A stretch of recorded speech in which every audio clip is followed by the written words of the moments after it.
"You're nothing! Trash!" the old cop shouted loud enough for the whole street to hear, spitting on a black man who didn't resist. "No ID, no address, no reason to be here? Then what are you?" The man stayed calm, then asked, "How many more times must a black man learn to stand still and still not get beaten?" Then a scratched, worn metal badge hit the pavement. The old cop froze. The young one turned pale. The man they called trash just silenced them with the truth. Now the only question left isn't for him.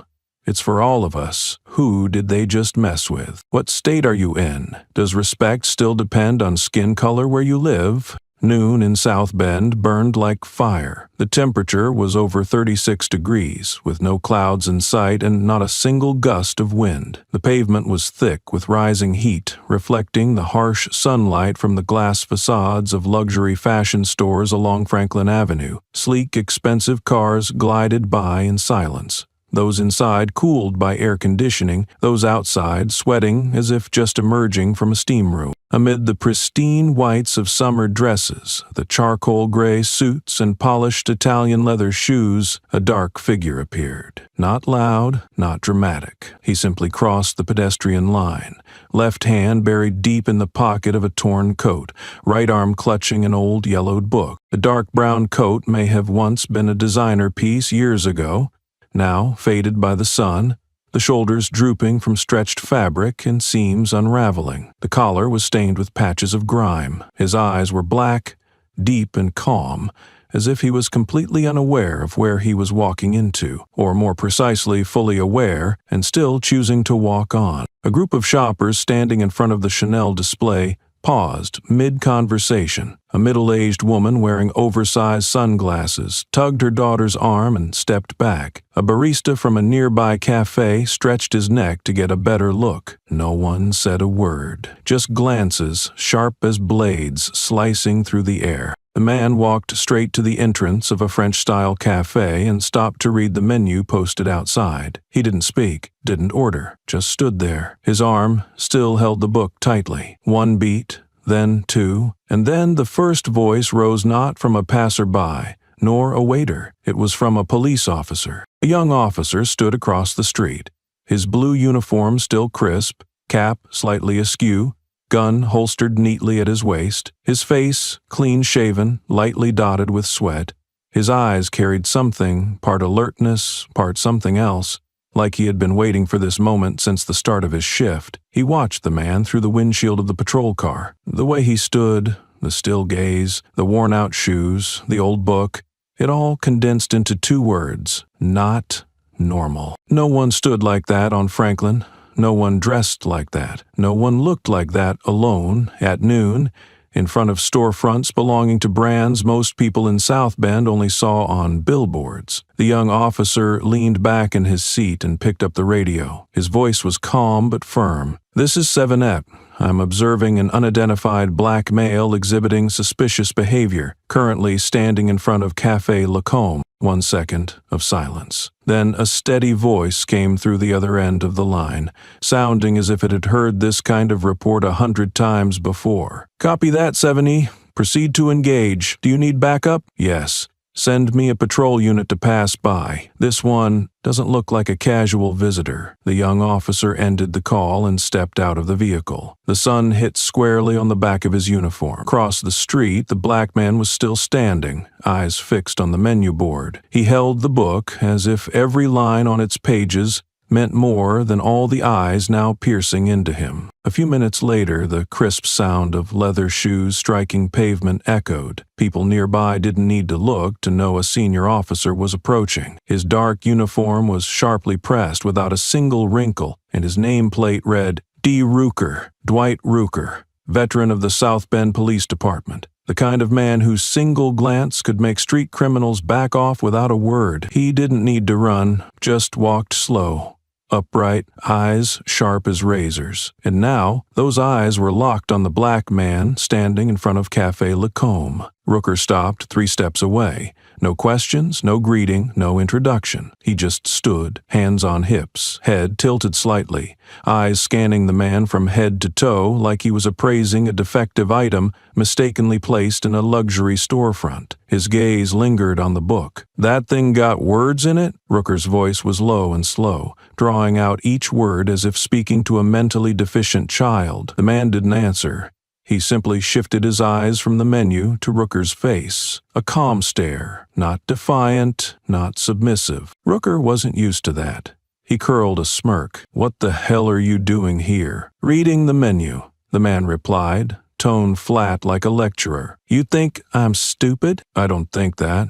I'm just hungry and wanted something to drink." A pause followed. The air held still. The young officer who had made the earlier report was now standing nearby, silent, not intervening. He looked at Rooker with the same expression rookies wore when watching a superior handle a disruptive subject, not with protocol, but with brute presence. Rooker stepped closer, forcing the man to lift his chin and meet him eye to eye. "I don't need a reason. This is a high-end residential area. You look like hell standing in front of someone's shop, scaring off customers. I have the right to check you. I don't object." "Good." Rooker pulled black gloves from his back pocket and slipped them on one finger at a time, not for safety, but as a show of dominance. He extended his hand toward the man. "Bag. Empty it. Now." No one said a word. The young officer looked away. People nearby began to back off, not out of fear, but because they knew something was about to happen, and, as always, no one wanted to be a witness. The black man didn't move. He only spoke, slow and clear. "According to the Fourth Amendment, unless you have a search warrant or I am lawfully under arrest, you do not have the right to search me." That statement was not loud, not aggressive. It landed like a hammer blow against the polished surface of the fake civility surrounding them. Rooker froze for a beat. His eyes shifted from contempt to cold. "Oh, so you read the law now?" he sneered, gritting his teeth as he pulled off a glove and stepped in closer. "You don't know where the hell you're standing, do you?" The space in front of Café Lacombe now felt like a powder keg. No one spoke, no one intervened, and only one person, the black man with the torn coat and worn-down shoes, stood still, unblinking, facing the sneer of power pressing down on his neck like it had done hundreds of times before. Dwight Rooker tilted his head, his pale gray eyes narrowing under the harsh sunlight. He didn't have to lower his voice or make threats. Every step, every glance carried its weight, and the air around him thickened. He stopped right in front of the man, not close enough to break protocol, but close enough for the breath of power to brush directly across the man's forehead. Rooker inhaled slightly, as if sniffing something invisible. "In this neighborhood," he said,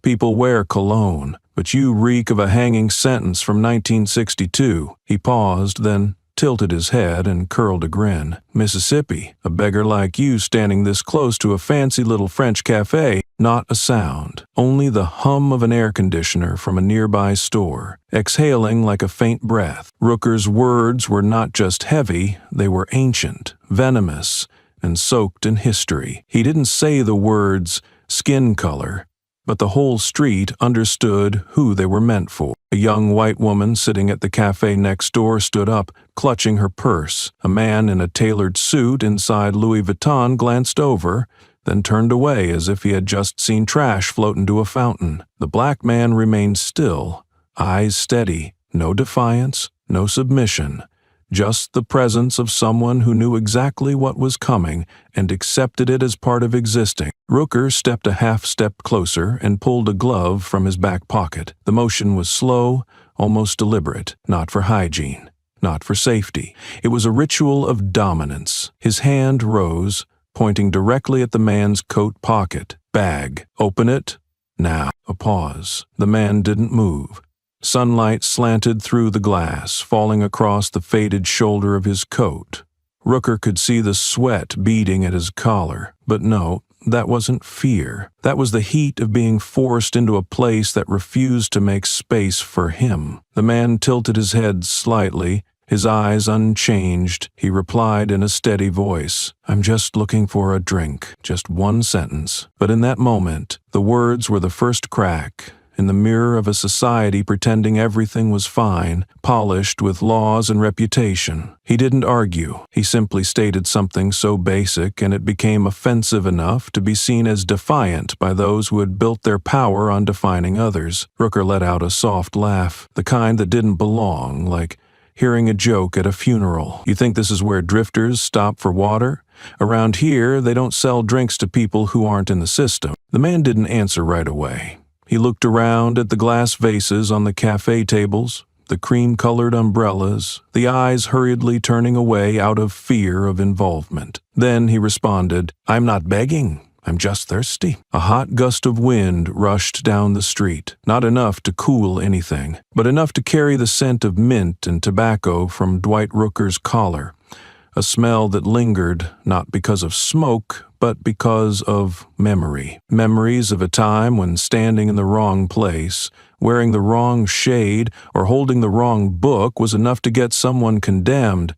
The wind was still, not a single stir, not a cloud in sight, and no one in the crowd seemed at ease with the air anymore. It wasn't the heat, it was the silence, heavy and pressing down on the granite sidewalk. Dwight Rooker didn't need a signal from anyone. He didn't need the law's permission.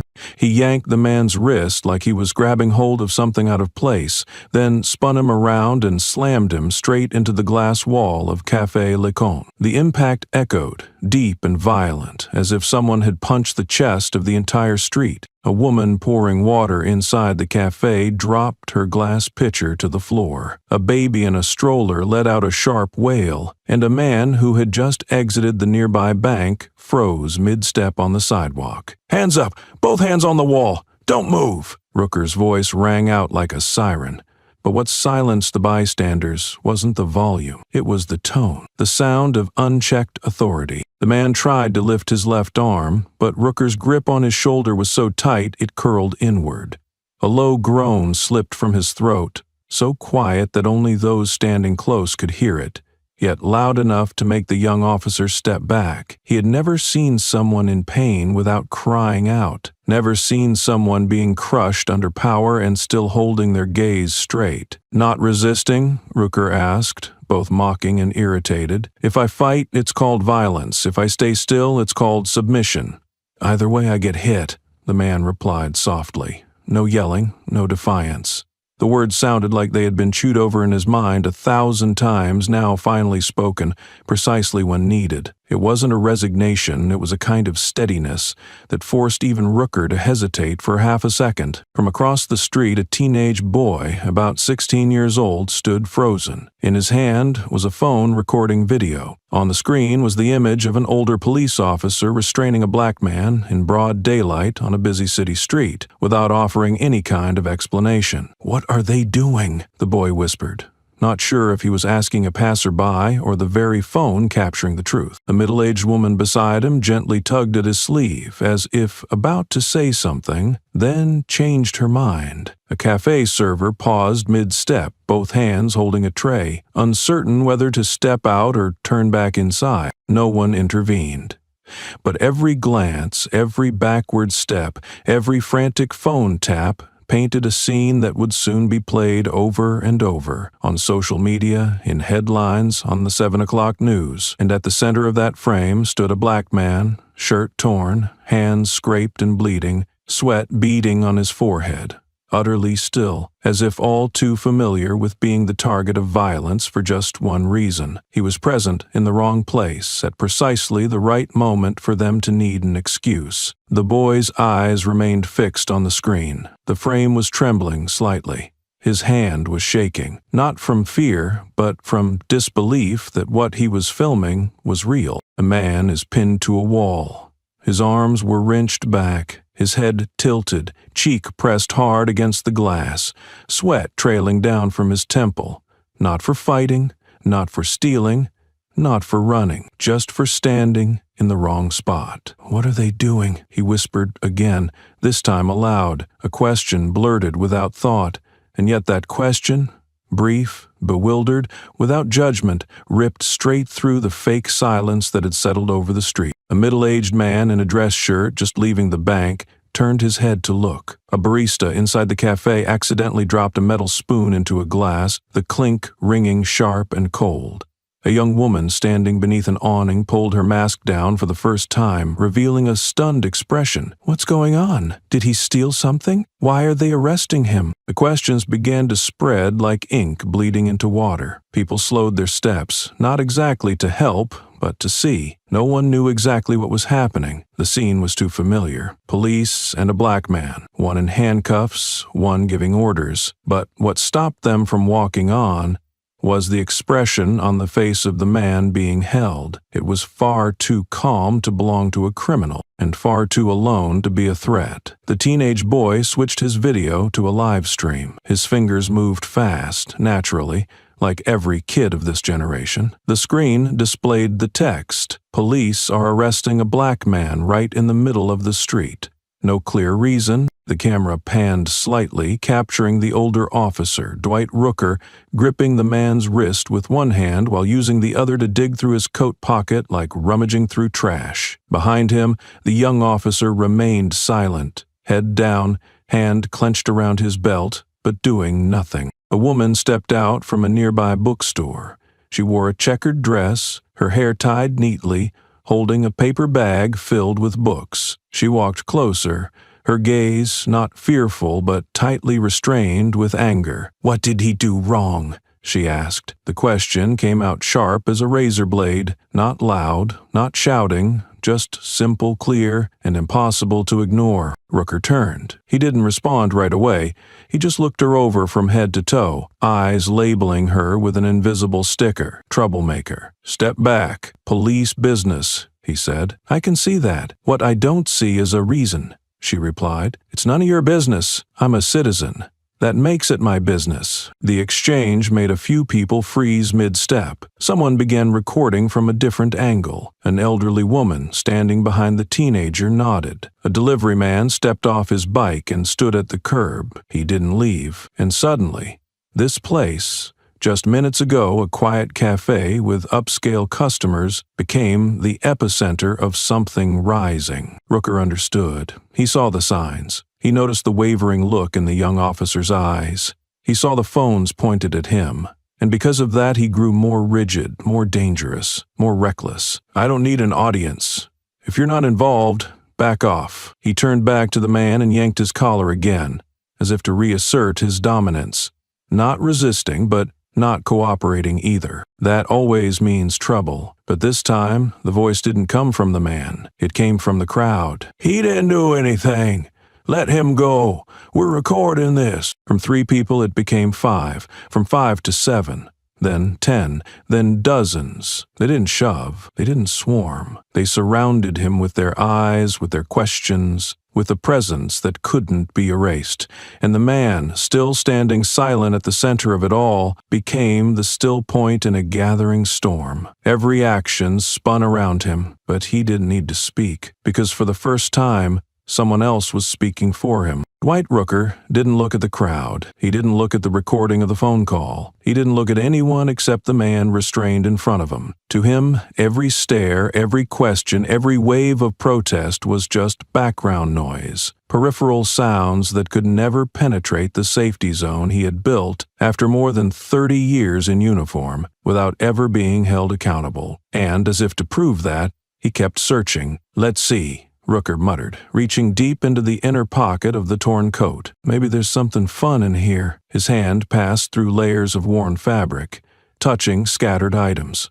A quarter-folded piece of paper, a chipped fountain pen, a crumpled pack of tissues, a few coins. Everything was pulled out and dropped to the pavement like garbage, deliberately, as if that single action alone could strip away the last bit of dignity left in the eyes of the public. Then came a soft click, so faint that only those nearby could hear it.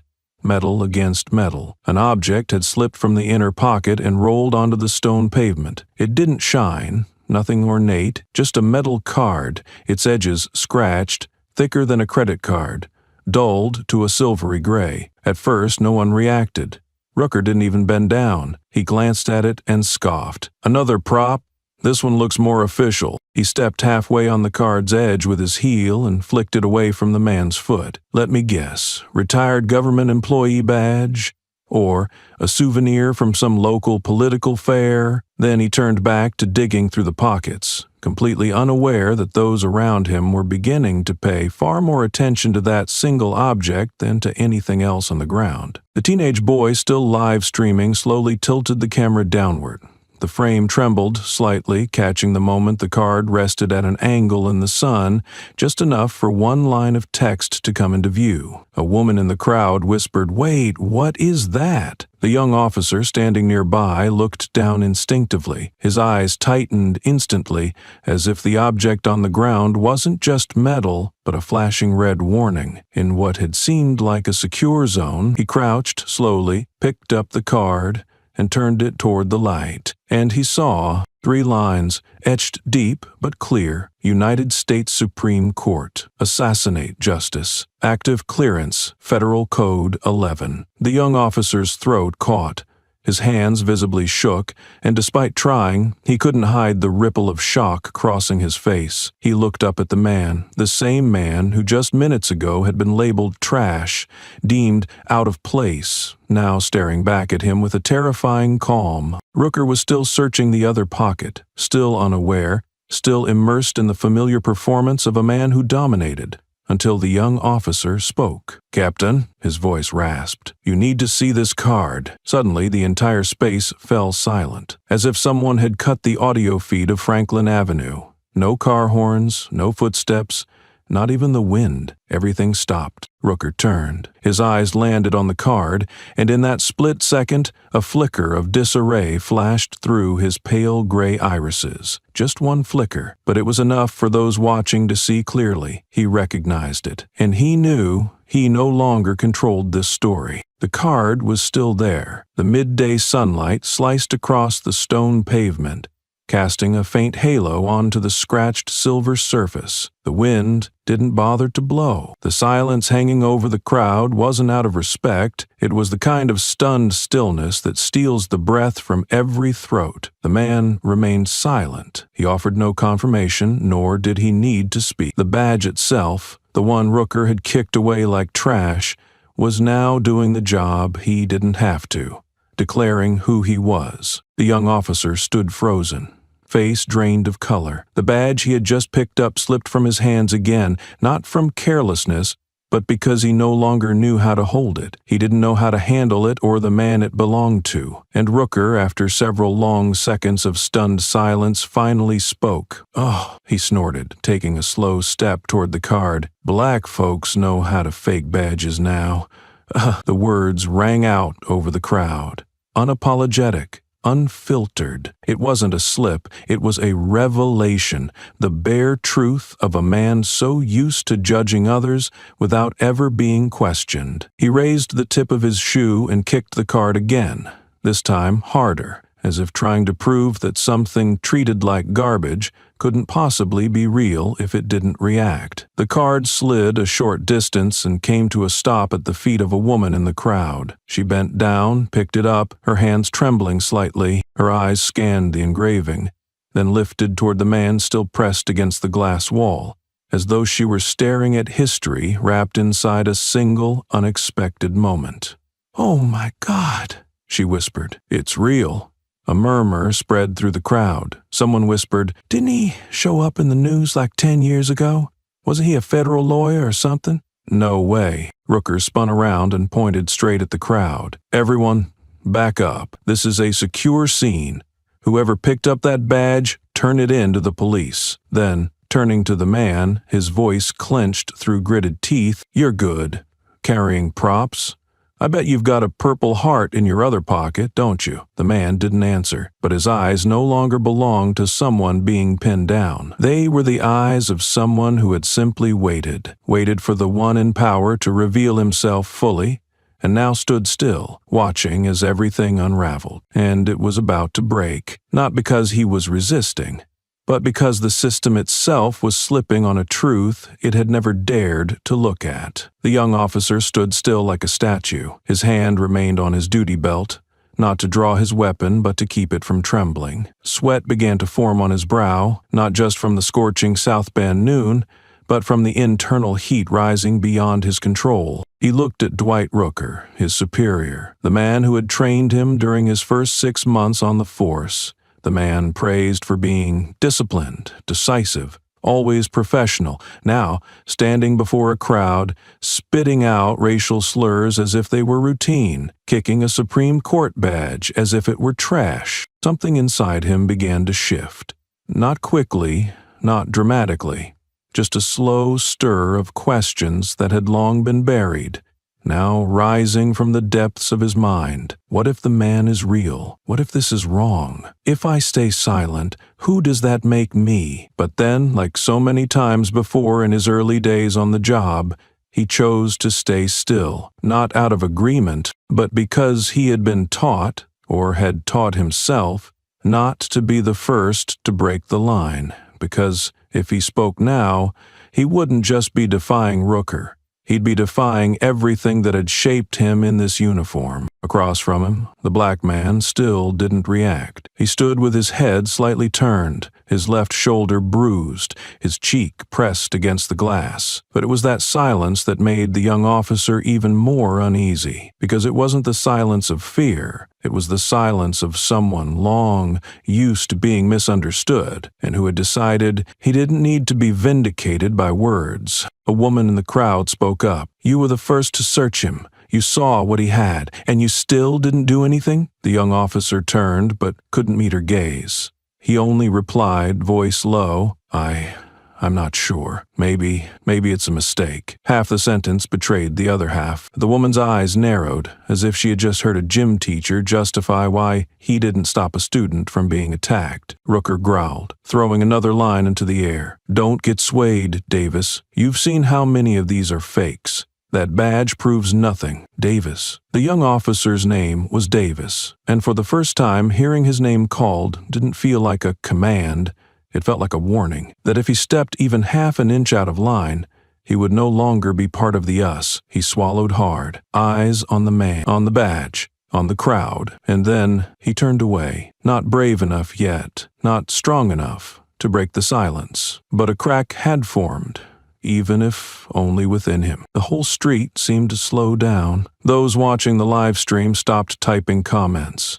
Those who had just been passing by, planning to move along, began to walk more slowly and began to turn back. No one shouted, no one pushed forward, but the silence that had just fallen wasn't the same as before. It was no longer apathy or fear. It was collective confusion. A strange, growing sense that whispered, "This isn't right." Rooker still stood in front of the man like a guardian of order, his hand gripping the gun at his side, as if to remind everyone who had the power to end things. But the man, one who had been pinned down, humiliated, and searched in broad daylight, still hadn't reacted. He didn't raise his head, didn't speak harshly. His face remained pressed against the hot glass of Café Lacombe's storefront, where his eyes were reflected as two streaks glistening with sweat. And in a moment no one anticipated, he spoke, not loudly, not sharply, just as if he were asking himself, but deliberately loud enough for everyone else to hear, "What if I'm real?" The words dropped into the street like a pebble tossed onto the surface of a lake that had seemed frozen. No one answered right away, but the eyes of those nearby began to shift. They were no longer just watching Rooker. They began to look at the man as a question, no longer just an object. The young officer Davis stood frozen. He didn't know how to respond to that question. It wasn't covered in any training module. It wasn't in the field response handbook. It had no radio code. It was simple, dry, and emotionless,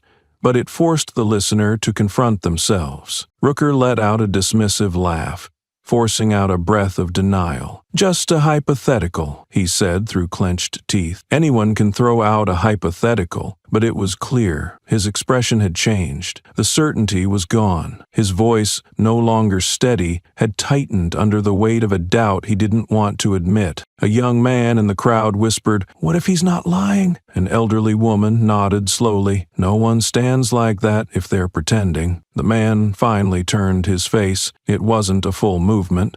Just enough of a tilt to reveal his sweat-slicked forehead, the faint scrape on his temple, and his deep, dark eyes, void of fury, free of resentment, filled only with waiting. A kind of waiting, not for vindication, but for others to be forced to choose a side. "I don't need people to believe me," he said, his voice still steady, a little hoarse. "I just want to ask, if I'm real, then what is happening here?" This time no one scoffed. A student looked down again at the badge in his hand. A young mother pulled her son closer to her side. The young officer, Davis, opened his mouth as if to say something, then stopped. And Rooker, though he hadn't drawn his weapon, now gripped the handle tightly, because the order he claimed to represent had just been questioned, not with shouts, but with a question that could not be dismissed. Davis had never seen a street so silent. No car horns, no footsteps, not even the usual murmurs that floated like background noise during every routine patrol. Everyone was looking at something he didn't want to see, himself. He still stood there, hand on his duty belt, regulation stance, eyes fixed on the subject, just as he had been trained to do 100 times. But everything inside him was breaking, slowly and irreversibly. What if I'm real? The man's question still echoed in Davis's mind like a persistent knock, not loud but rhythmic, haunting, because deep down he had read the words on the badge. He had seen the man's eyes. He knew Rooker was wrong, and that made his silence no longer neutral. It made him complicit. Davis glanced at the crowd. Some were still recording, but their expressions were no longer angry like before. They were watching him. Not because he mattered, but because he was the closest witness to the truth. His silence was now speaking on behalf of the wrong side. He took a deep breath and stepped forward half a pace. "Sir," his voice was quiet, but enough for Rooker to turn. "That badge, maybe we should—" "There's no should here, Davis," Rooker cut in, his tone sharp with warning. He lowered his voice, but not so much that Davis couldn't hear it clearly. "These people are great actors. You're new to this. Don't get fooled by a few laser-etched lines and a kind stare." Davis pressed his lips together. His throat was dry. Something inside him wanted to say, "No, this doesn't feel like acting," but the words didn't make it out, because Rooker's eyes had already said it for him. "Whose side are you on?" A beat passed. Davis stepped back, not out of fear, but because he didn't yet dare to stand firm in the face of truth. He looked at the black man still standing there, his gaze unchanged. No blame, no plea. And that, more than any rebuke, made Davis feel ashamed. He wasn't sure what was right or wrong anymore, but he knew if this continued, what was being exposed wasn't just the truth. It was the truth of who everyone involved was. No one moved, except for Dwight Rooker and the rising loss of control building inside him. The black man remained still, his shoulders slightly tilted, eyes fixed on the space between the cafe's two windows. His hands didn't move. His neck didn't turn. His mouth didn't speak. It was a stillness near absolute, but that stillness, under the gaze of dozens of onlookers, under the unblinking eyes of phones aimed his way, made Rooker feel more threatened than any act of resistance. He stepped forward, grabbed the man's wrist again and yanked it down, as if to reassert control, and then, when he saw that the man didn't react, didn't pull away, didn't struggle, didn't scream, Rooker suddenly shouted, "Stop resisting!" The shout rang out, harsh and echoing off the glass, a phrase that, for years, had become a shield for actions that could never be justified. And this time it rang out with no basis at all, because the man hadn't moved, not even slightly. No one said anything for a second. Then, from the crowd, a woman's voice called out, "He didn't A man's voice followed. "I've been filming since the beginning." He never resisted. A young woman live streaming turned her camera toward herself and said, clearly, "Everyone share this clip. The police are using force on a man who hasn't done a single thing. He has a Supreme Court badge. We're seeing this with our own eyes." The air changed. It was no longer just observation, no longer just uncertainty. For the first time, the crowd began to push back with their voices. Rooker stepped back, his eyes scanning the raised phones. His face tightened. His jaw clenched. "Everyone, back up. That's an order.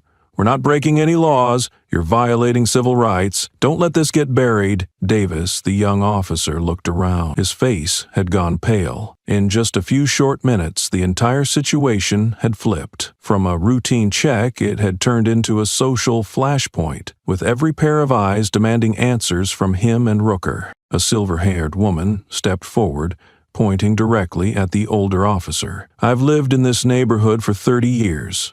I've never seen anyone treated like this outside a cafe.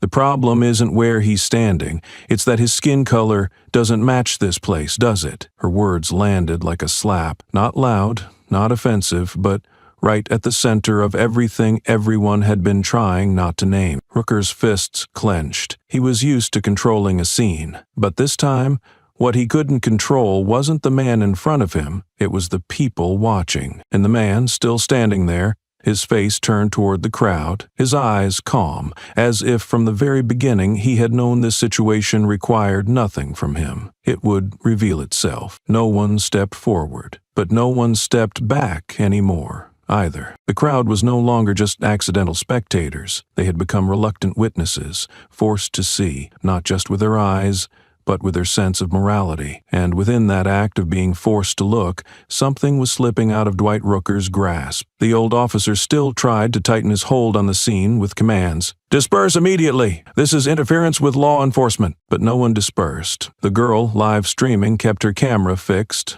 The teenage boy whispered, "We're watching an abuse of power." A man in a suit said to the person next to him, "I don't care who he is. What's happening is wrong." Amid all those voices, the black man still hadn't said another word. He quietly scanned the faces around him. No pleading, no seeking support, almost as if checking whether something had awakened in their eyes. Then, for the first time since the incident began, he turned around, slowly, without rush, without suddenness. The young officer, Davis, raised a hand gently but didn't stop him. He knew there was nothing to stop. The man was simply turning to look. He looked straight into the lens of the live streaming camera, a direct gaze, unblinking, and then he spoke. A sentence not aimed at the police, not meant for the law, not spoken in self-defense. It was for the viewers, for the silent, for those who had always thought they were outside the story. "I won't sue." His voice was calm, slightly hoarse, and loud enough for the entire street to hear. "I don't want compensation. I don't need an apology." He took a short breath and paused. The street fell completely silent, as if to make space for the final line. "But your children will ask, why?" A few people in the crowd blinked, not from emotion, but because that sentence struck at something they had no defense against: their children, their future. The children who would grow up in a society where, if they kept standing still, scenes like this would become normal. Davis lowered his head. The words weren't aimed at him, but they went straight through him. Rooker stood frozen. No more pushback, no more orders, no more kicking the badge, no more searching pockets. Because from this moment on, any action, no matter what it was, would be exposed and judged, not by a gun, but by memory. Davis hadn't intended to bend down. Truthfully, he didn't want to touch the badge, not out of fear, but because he knew that if he picked it up, it would mean admitting that something very wrong was happening here. But the breeze kept blowing gently, and the badge remained there, quietly on the sidewalk marked by countless shoe prints, as if it were patiently waiting for someone brave enough to look directly at it. Davis knelt, not quickly, not with the posture of carrying out duty, just the act of a person before something that could no longer be ignored. The badge was cold. The metal was rough and scratched. Dust dulled the face of it. He pulled a small cloth from his pocket, meaning to wipe it, then stopped. I'm not wiping dust, he thought. I'm wiping away the way we've treated the truth. His hand passed lightly across the surface. No pressure was needed. The grime fell away easily, as if the badge itself was tired of being hidden. A line of text slowly appeared under the sunlight, under the widening eyes of Davis and of those standing just behind him. "Oh my God!" a woman gasped. Davis still didn't say anything. He simply turned the badge slightly so others could see more clearly. A young man raised his phone, zooming in on the newly revealed text. United States Supreme Court, Asaki, Justice. Asaki Clearance, Federal Code 11B. Silence spread over the entire scene. No one needed to read it aloud. No one needed to verify it. The name of that institution, just those 3 words, was enough to make everyone hold their breath. In the distance, the man was still standing. He didn't step forward, didn't confirm, didn't explain. He simply looked at Davis, not with a challenging or hopeful expression, just the gaze of someone who had seen truth distorted too many times, and now wanted to know whether this time would be different. Davis stood up. The badge rested in his hand, but it felt like lead, like a piece of evidence, a verdict, a statement with no accuser but whose implications were understood by all. He turned toward Rooker, his superior, the man who had once taught him how to stay calm under pressure, how to assert presence without using force. Now that same man stood as if cleaved in two by 3 engraved lines on a small piece of metal. Davis opened his mouth. There was no accusation, no grand declaration of ethics, just a sentence, barely loud enough to be called dissent, but clear enough for everyone to hear. "We need to verify this." The words didn't rise like a roar, but in a moment when the entire street was holding its breath, they tore through the silence like a siren. All eyes turned instantly toward the voice, coming from a middle-aged woman in a white blouse, phone still in hand, live streaming. "Dear God, I know who he is." She didn't lower her phone, but her eyes were no longer on the screen. They were on the man standing silently against the wall, his shoulders slightly bowed, his face calm amid the noise surrounding him. "I know him. That's Solomon. He's a federal judge. I saw him once at a hearing in Washington. I was studying law back then. It was the year 2016. Davis snapped his head up. He was still holding the badge. His fingers tightened slightly. A name had just been spoken into the air, and he knew that from this moment on, the story would no longer be under anyone's control. The live-streaming girl's voice trembled. "He presided over the Harmon case, the one where a black kid was shot by police in his yard." A man in the crowd chimed in. That case shook the whole country. The court acquitted the white officer. Only one judge dissented. It was him. An older woman nodded slowly, her voice deliberate. "I remember now.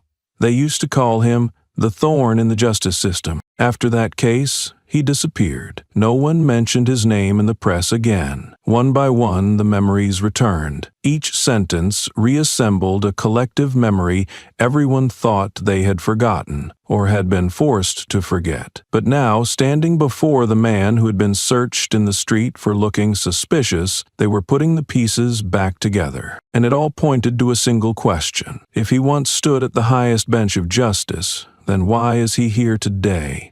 His coat torn, blood on his forehead, and being called trash. Davis didn't speak, but he knew the answer wasn't in the man himself. It was in the uniform Davis wore. In the system he was a link in. Solomon remained silent, but this time he was no longer a black man who doesn't fit this neighborhood, no longer a fraud. He was a living question posed to a society that had mastered the art of avoiding its conscience. Rooker, standing beside him, took half a step back. He wasn't shouting anymore. He couldn't cut anyone off. He simply stood there, between two worlds he once believed would never intersect, the world of privilege and the world of memory. The live-streaming girl raised her phone again, her voice cracking as she spoke. "If this is him, then we're watching a Supreme Court judge being arrested in the middle of the street just because of his skin and a torn coat." Comments started flooding the live stream. Someone typed, "I thought the Harmon case was over, but maybe America hasn't closed it yet. I didn't know he was still alive, and scarier still, I didn't expect the system to treat him like this. Davis looked down at the badge once more, this time not just to verify identity, but to verify whether his conscience still existed. Everything had quieted temporarily, but the atmosphere had not eased. It was simply waiting for a trigger. The badge had been inspected, the name had been spoken, the identity had spread, but Rooker still stood there, clinging to the last fragment of power he had left: denial. If he acknowledged the man's identity, he would be admitting that everything done up to now was wrong. Abuse of authority, prejudice, systemic. And like anyone raised on privilege, he chose silence, not as restraint, but as offense, a way to leave the truth suspended. But the man, Solomon, offered no escape. He turned fully, eyes locking onto Rooker's for the first time since the encounter began. He didn't raise his voice, he didn't threaten, but the calmness in his gaze was unbearable, fake enough. That you testified in front of me in 2008? The words landed, clear, dated, and inarguable. Not a declaration, a reminder. The crowd collectively held its breath. Davis snapped his head toward Rooker. Those standing closest turned too. No one laughed. No one whispered. They were waiting, not for Solomon's reaction, but for the other man in the story. Rooker clenched his jaw. His eyes narrowed slightly, but he didn't argue, didn't refute. And that silence said more than any no ever could. Solomon continued, dropping each word like a stone. That room, 4th floor, the Federal Internal Review Committee. You brought the Latimer case file. I asked you 3 questions. You got 2 wrong. Rooker remained motionless. I remember you wore a red-striped tie. There was a small ink mark on your right sleeve. I meant to tell you, but I didn't. You were shaking too much. No one laughed, but someone muttered softly, "Dear God." Davis looked at his superior, then back at Solomon. It felt like watching a wall built of authority being dismantled, one brick at a time, by memory. Solomon glanced around. His gaze landed on each person, not to claim victory, but to pull them back to reality. Fake enough that the system once put me in a sealed room and protected me with an armored vehicle. Fake enough that your daughter wrote me a thank you letter for keeping you in the agency after your hearing. It's fake. Enough that you shook my hand and said, "I'll never forget this face." Rooker turned away. And the turning was not just to dodge Solomon's eyes. It was to dodge himself, to avoid the moment he had once stood close to justice, but had chosen to walk away. Solomon bowed his head slightly, as if he had said enough. No lofty words, no need to cite the law, because when truth comes this close, it no longer needs to be explained. Davis whispered, as if speaking only to himself, "Maybe we were never wrong about him. We were wrong about us." A little over an hour after the name Solomon was confirmed, support units from the county police department arrived, black SUVs lining the curb like trained shadows, designed more to dissolve tension than confront it. A commanding officer stepped out, exchanged a few brief words with Rooker, then turned to the crowd. "This area will be secured for investigation. We ask that everyone clear the scene." No one was threatened, no one was arrested. They were simply asked to leave. The girl who had been live streaming lowered her phone, eyes scanning the area, and understood. The situation had entered a gray zone. No one had done anything blatantly wrong to warrant handcuffs, but no one was allowed to stay either. A few people nodded at Solomon before turning away. No one spoke, but in their eyes was a kind of silent promise. We won't let this disappear. Davis returned the badge to Solomon before leaving. No words were exchanged, and no internal surveillance camera captured it, only the haunted look in the young officer's eyes as he watched the man he was supposed to protect walk away, still alone as when he arrived. Except now, the entire city knew who he was. Rooker didn't look at anyone. He climbed into the vehicle, shut the door, and hadn't said a word since the crowd first started murmuring the name Solomon. The only thing he held on to was the bitterest silence of his life, knowing he was wrong, but not allowed to admit it. The next morning, 3rd floor, South Bend Police Department. No sirens, no boots stomping on tile, none of no usual laughter echoing from the admin office. Only averted eyes, unusually closed doors, and internal calls not logged in the system. A monitor in the media room was looping a video. Again and again. From the angle of a smartphone camera, a black man was shown being shoved against a wall, searched, restrained. Under the cold gaze of an aging officer, a deep red headline scrolled beneath the frame. Breaking. South Bend police assault a Supreme Court justice in broad daylight. Shocking video. Within 2 hours, the video had reached 3 million views, garnered hundreds of thousands of comments, and spread across every major platform. It was no longer a controversial incident. It had become a visceral symbol of systemic abuse of power. A young media officer pushed open the door, holding a printed sheet of headlines. CNN, NYT, Reuters, BuzzFeed, they're all running the story. They've confirmed the identity of the man detained as Solomon, who was nominated for a Supreme Court seat in the year 2016. Now, he stopped, because there was no need to finish. Everyone in the room already understood.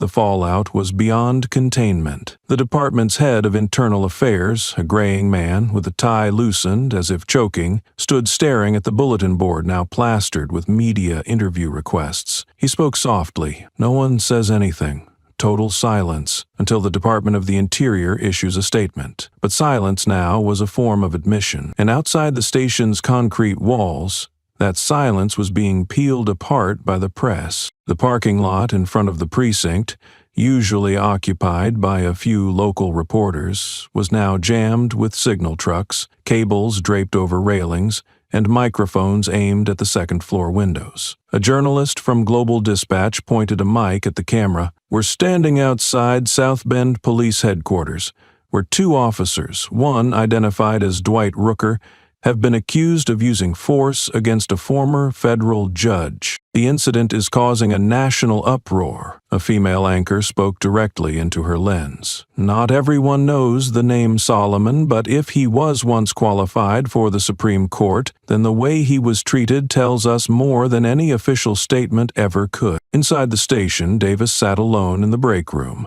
a soft yellow light casting across a face that couldn't hide exhaustion. He wasn't the one who searched him, didn't yell, didn't strike, but he stood there and said nothing. And now the eyes in the video, the lost eyes amid the violence, were his on the table. His phone buzzed with a new notification. Washington Post reporter requests private interview with Officer Davis. Outside, a helicopter passed over the roof. The smell of stale coffee lingered, and a quiet truth was growing. This crisis would not be buried by an internal report. The following afternoon, the second-floor conference room of the South Bend Police Department was no longer a space for routine briefings.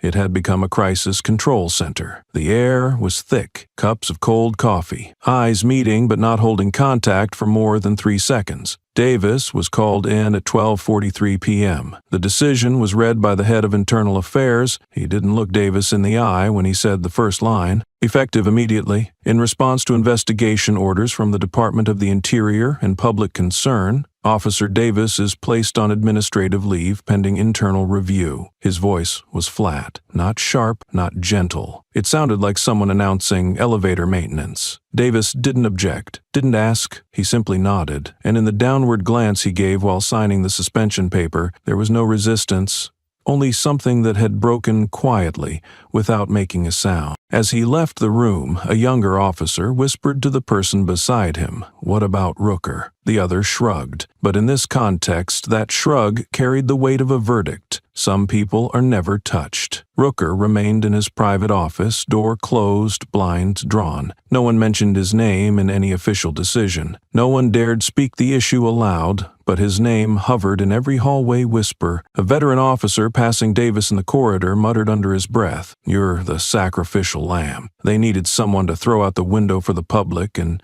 you don't have enough medals, not enough backing, not enough years in." Davis said nothing, but each step he took through the department felt like he was walking across something damp and cold, a ground that had once been familiar, now refusing to recognize him. Later that afternoon, a group of reporters gathered outside an old apartment building on the outskirts of South Bend. where it was believed Solomon was staying. Camera lights were already on. Microphones are aimed at the door. Some were still hoping to get the first exclusive statement from the man who had brought an entire system to silence. The door opened. Solomon stepped out. No bodyguards. No lawyer. Just a faded dress shirt, gray slacks, and eyes that didn't flinch. A reporter rushed forward. "Can you confirm your identity, sir? Do you intend to sue the South Bend police? Can you comment on the federal government's response?" Solomon raised his hand gently, not harshly. Every mic paused mid-air. He spoke slowly, not loudly, but with a weight that seemed to stop every breath in the crowd. "I won't be giving interview." A moment of disappointment passed, but then he continued, clearly enough for every recording device to capture each word. "I just want to say one thing, and only once." He looked around, his gaze meeting every face waiting for something sensational.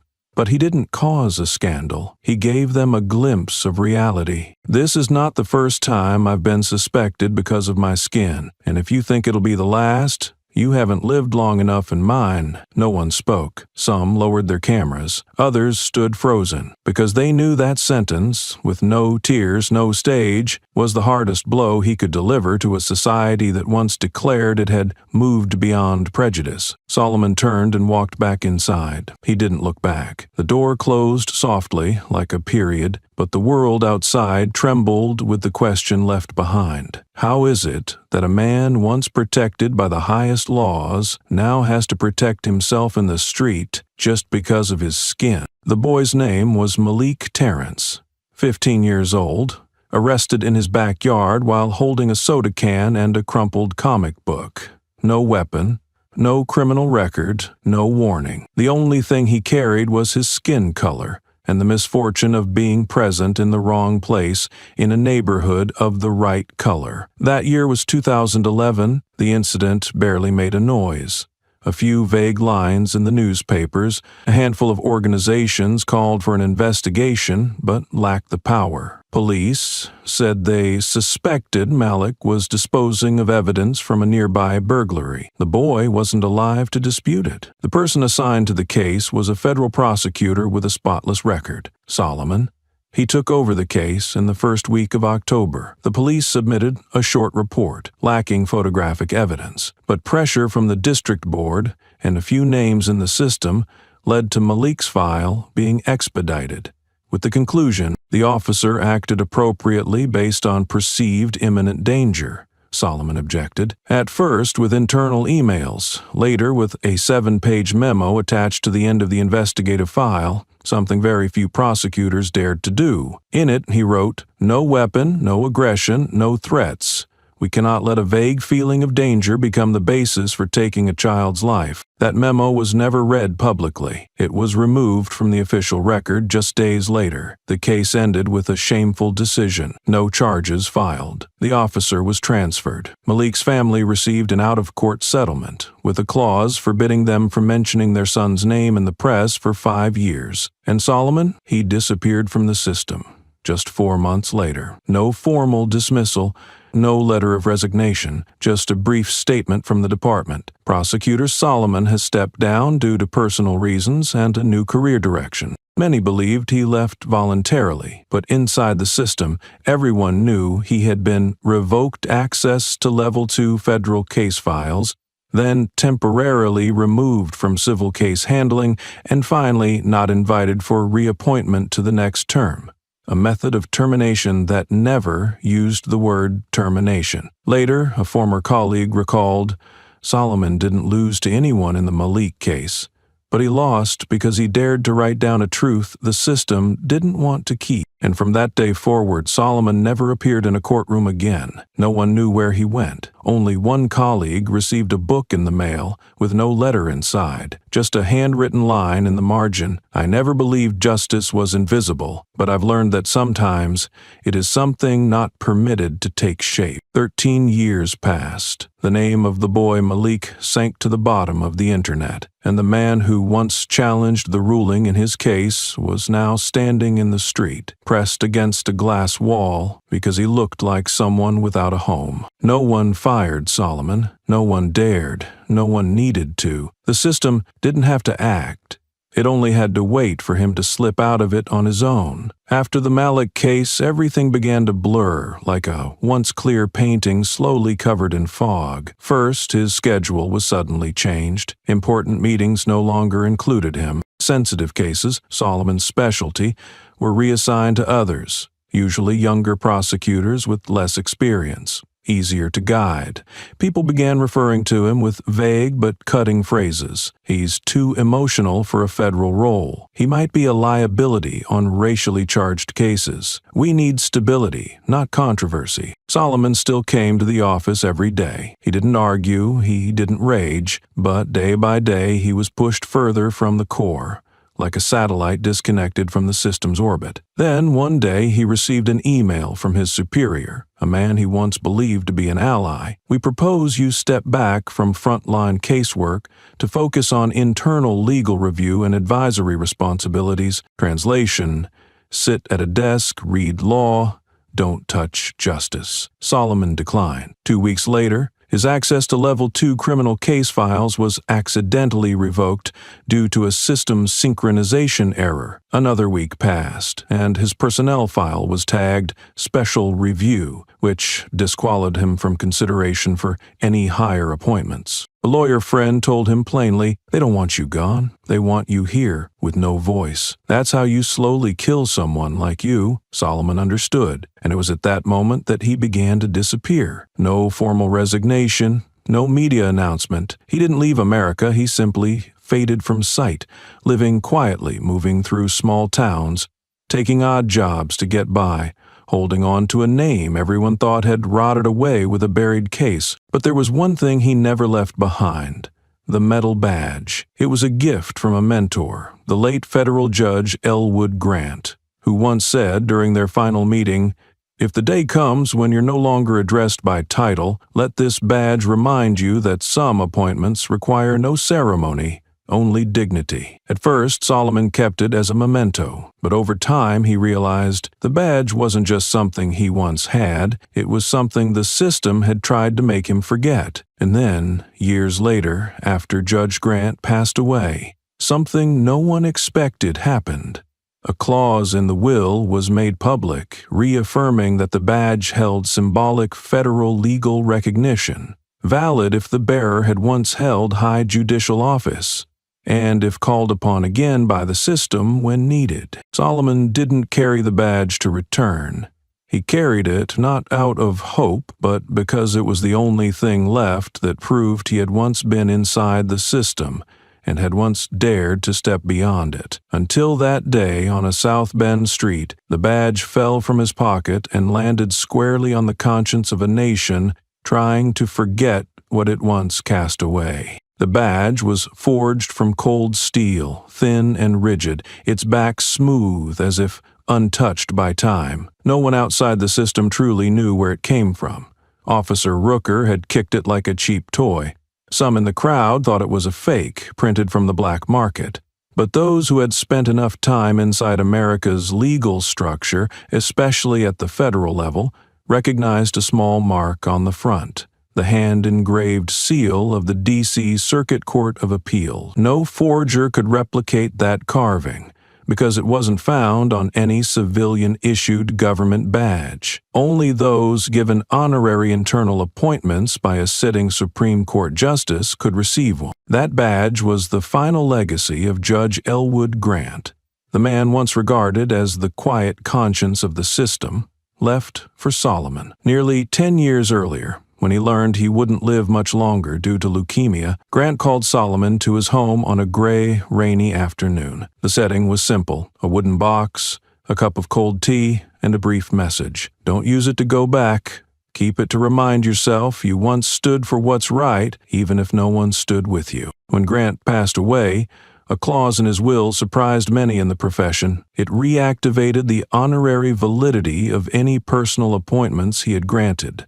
if the recipient had never been prosecuted or officially disciplined. Solomon qualified, but he never filed a petition for recognition, not because he lacked confidence, but because he understood. Legal status can be restored, but dignity needs no reinstatement, only the will not to let it fall. He kept the badge tucked away in an old jacket for years. Once, he thought about discarding it, but couldn't, because it was the only proof that amid a disordered system, someone had once seen him, understood him, and believed in him, until the day the badge fell onto the cold tile outside a South Bend cafe, rolled beneath the foot of a police officer, and was kicked aside like a piece of worthless tin. No one expected that moment to be recorded, and no one expected that a group of former judicial aides who had once served under Judge Grant would recognize the mark engraved on the badge. One of them,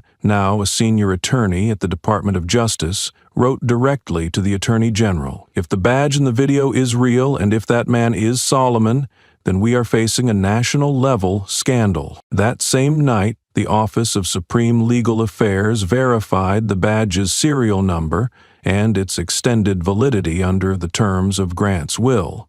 And within 36 hours of the video going viral, the badge was confirmed to be legitimate, not just symbolically but legally under federal documentation. Solomon did not speak out.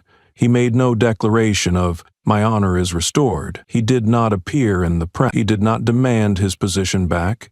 He sued no one. He simply looked at the badge once, wiped it clean with an old cloth, and placed it back into his coat pocket, as if it had never fallen, as if the system had never forgotten. But this time the entire country had seen it, and no one could say any more that it was just a piece of meaningless metal. South Bend Police Department, 3 days after the video went viral. The internal archive room in the basement, no cameras, no foot traffic unless there was a specific reason, an administrative staffer reopened an old personnel file at the directive of the Department of Justice.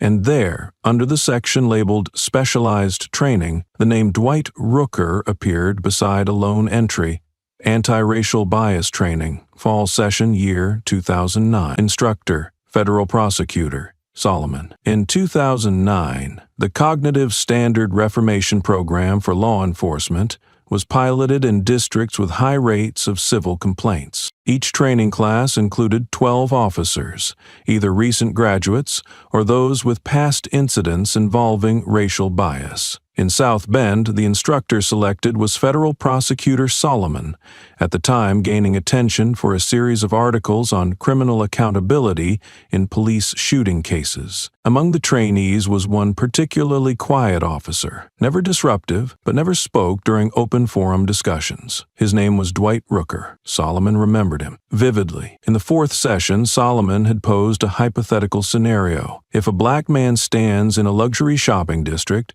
doing nothing, just standing, would you feel the need to intervene? Several officers raised their hands. Some said it's necessary to check for suspicious behavior. Others said public safety must be ensured. Only one remained silent, but his eyes never left Solomon, as if challenging the question rather than seeking an answer. On the final day of class, Solomon had a private word with each participant. When it was Rooker's turn, he asked, "What do you think about the right to simply exist without being judged?" Rooker was quiet. Then he answered, "I think some people just don't belong where they walk in." Solomon paused, not out of surprise, but because that response came from someone who had been trusted to learn the lesson of equality. He didn't argue. He simply nodded and replied gently, "If one day you use the law to shield your prejudice, then I apologize in advance. You'll be the most dangerous man I've ever met." Solomon never saw Rooker again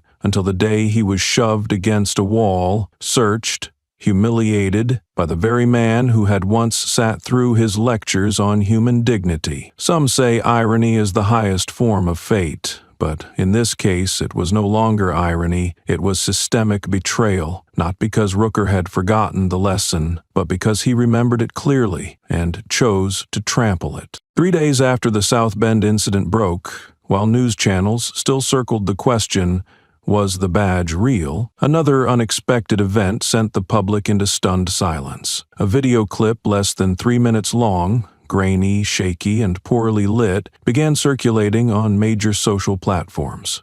first on Reddit, then it spread to Twitter and soon flooded MSNBC's morning broadcast. The camera angle was amateur. No names appeared in the frame, just a whiteboard, a few rows of chairs, and a black man in a white dress shirt, his voice deep and every word clearly articulated. Solomon. Opposite him sat a group of young officers in plain clothes, most with arms crossed, eyes drifting. The camera tilted slightly toward him, but the audio captured his words, as if time had never passed. In the video, Solomon was closing a training scenario. We are not taught to judge skin color. We are entrusted with the power to protect what is right, regardless of what the right person looks like. He took a few steps, then paused in front of one seated figure, the only one who had not looked away. Solomon spoke, not loudly, but emphasizing every word. If you use the law to hide your prejudice, you are not just a police officer. You are the most dangerous person in this system. The camera shook slightly. Whoever was recording had likely lowered their phone, but the sentence, short, sharp, and direct as a blade, had already embedded itself in the nation's collective memory. It took only 3 hours after the video went viral for the internet to identify the man sitting across from Solomon in the clip. No voice recognition, no advanced facial analysis, just the eyes. The same gaze the man had given Solomon in the video were identical to the one he cast upon his victim in South Bend. Dwight Rooker. The news exploded. The clip played non-stop on national cable. Law enforcement ethics experts weighed in. A former professor of criminal law remarked on PBS, "This isn't just a video. It's evidence that the man who once taught justice predicted exactly what would happen, and no one listened." One Twitter user wrote, "Unbelievable. Solomon said that 14 years ago, and he was right. This is terrifying." A hashtag even emerged. The most dangerous man is not. At the South Bend Police Department, the atmosphere shifted completely. Some officers quietly printed that quote and taped it inside their lockers. Someone wrote it on the whiteboard in the meeting room. The question isn't, what did Rooker do? It's, how many people heard Solomon say that and stayed silent? Rooker did not appear publicly afterward. His office remained closed. A brief statement from his legal representative said he was on medical leave and would not be making any public comments. But that silence, made louder by its clarity, only deepened the guilt, because the one man who had warned him had done so clearly more than a decade earlier. And now America faced the most terrifying question of all. Had we all been warned and chosen to look away? Immediately after the leaked clip went viral, the internal investigation team, formed by the Department of Justice, reopened the case of Malik Terrence, the black teenager who had been shot dead by police in his backyard in the year 2011. At first, the details resembled so many cases that had been buried. No witnesses, no video, conflicting statements, a trimmed-down forensics report. But then, something no one expected surfaced in an unreleased internal report, a detail once labeled behaviorally insignificant. The name of the original reporting officer who had detained Malik just days before the fatal incident was Officer Dwight Rooker, South Bend PD, District 12 Patrol Unit. Not an unknown cop, not someone from elsewhere, him. The report clearly stated Rooker had previously detained Malik for suspicious behavior near the Central Shopping District, but found no evidence of theft, and the boy was released. No charges were filed, but the internal log flagged him for follow-up observation, a legal way to add his name to a watch list. A few days later, when Malik was shot in his backyard for failing to comply while holding a soda can, Rooker was not physically present at the scene, but he was the one who had laid the groundwork for suspicion. And afterward, it was Solomon, then a federal prosecutor, who handled the case. He had fiercely opposed the acquittal of the officer who fired the shot, but he couldn't overturn the ruling because the entire case had been reinforced by an internal warning issued from Rooker's unit. For the first time in more than a decade, all the pieces came together. Solomon hadn't just stood against the system. He had once stood against the very man who would later arrest him in the street long ago.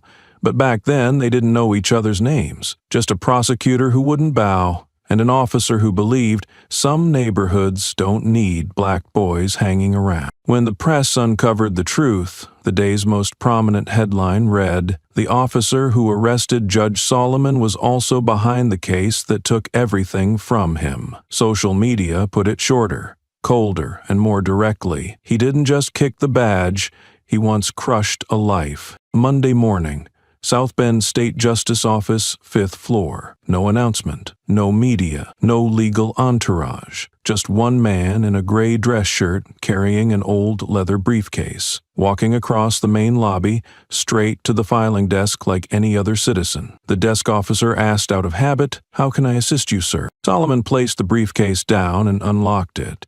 Inside was a thick case file, spine labeled with a red seal. No slogans, no monetary demand, just a simple title, centered on the cover page in Times New Roman, size 12, Federal Lawsuit, violation of human rights and systemic interference, filed by Solomon M. Rivers versus South Bend Police Department, involved individuals, and the legal representation of the state government. The South Bend incident was merely the final drop in a leak that had lasted more than a decade. In his filing, Solomon did not just cite Rooker's actions on the street.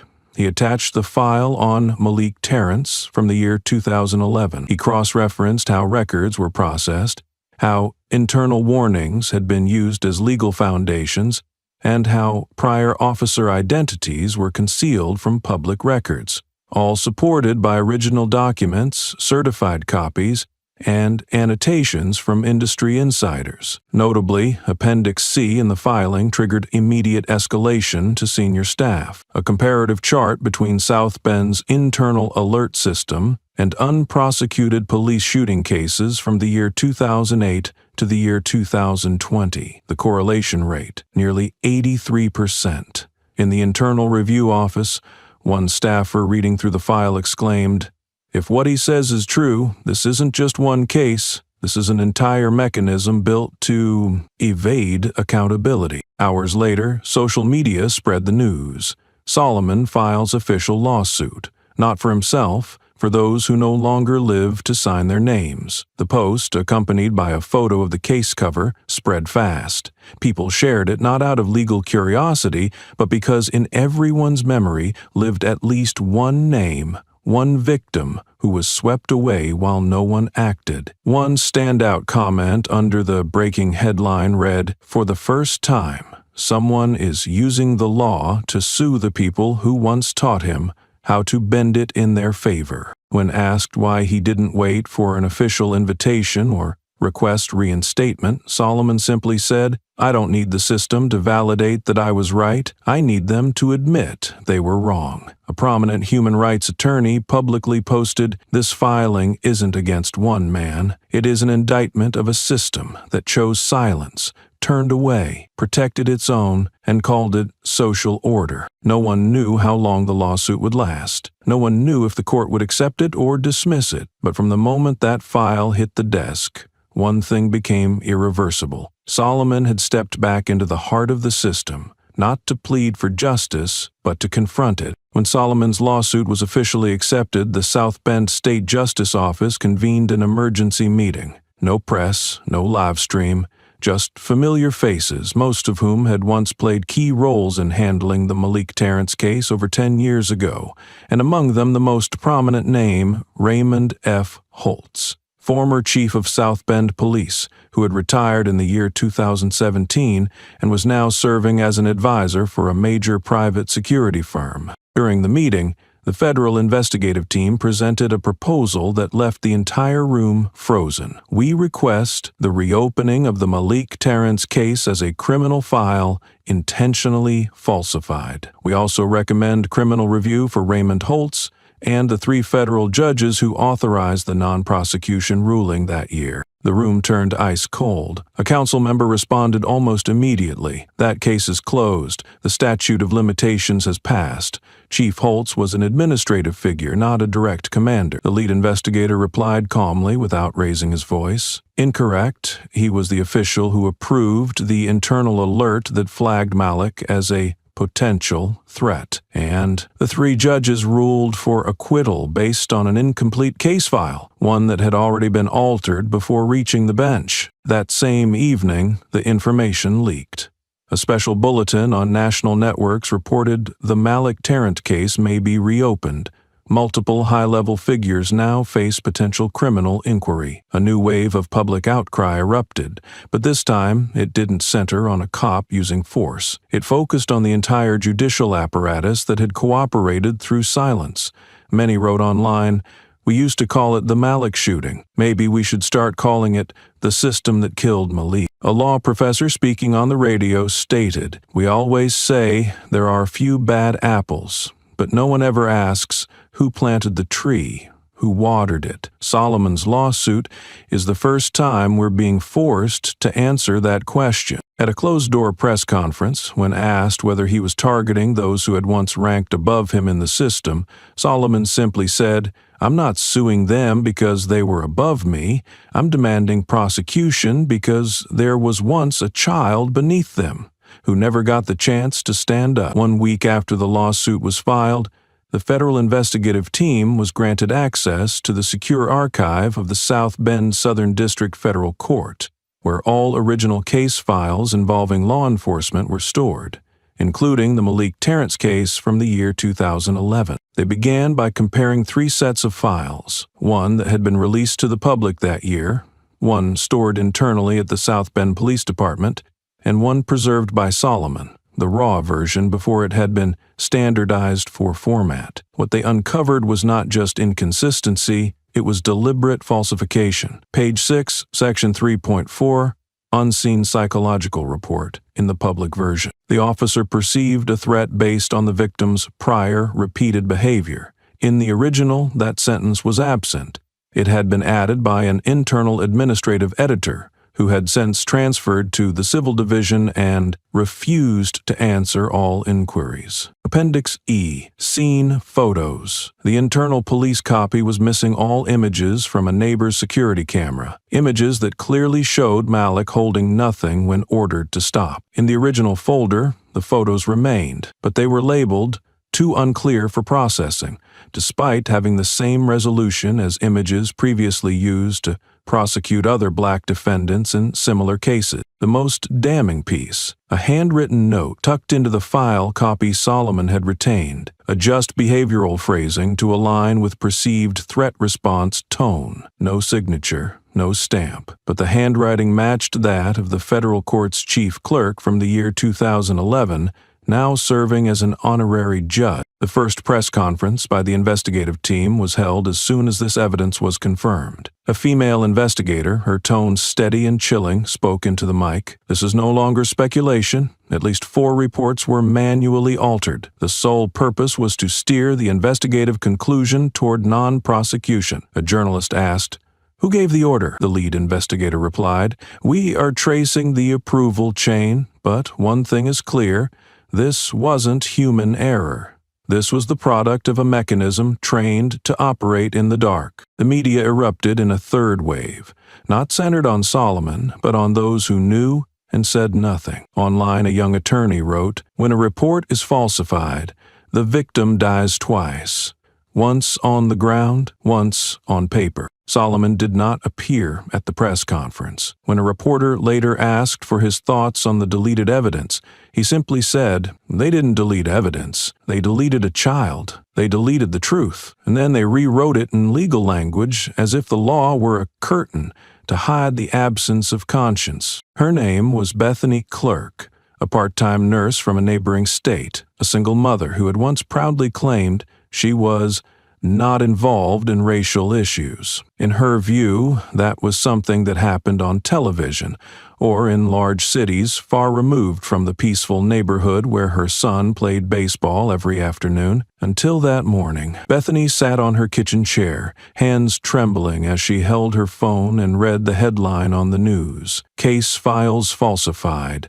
Police issued a false alert for a black boy shot dead in 2011. The memory returned like a dam breaking. Her son, Liam, only 10 at the time, had once been stopped by police in the schoolyard for running too fast after class. An officer had approached him asking, "What's your name? Who are you running from?" Liam didn't understand what was happening. He had just gotten out of school. He was racing with a friend. Police called his mother.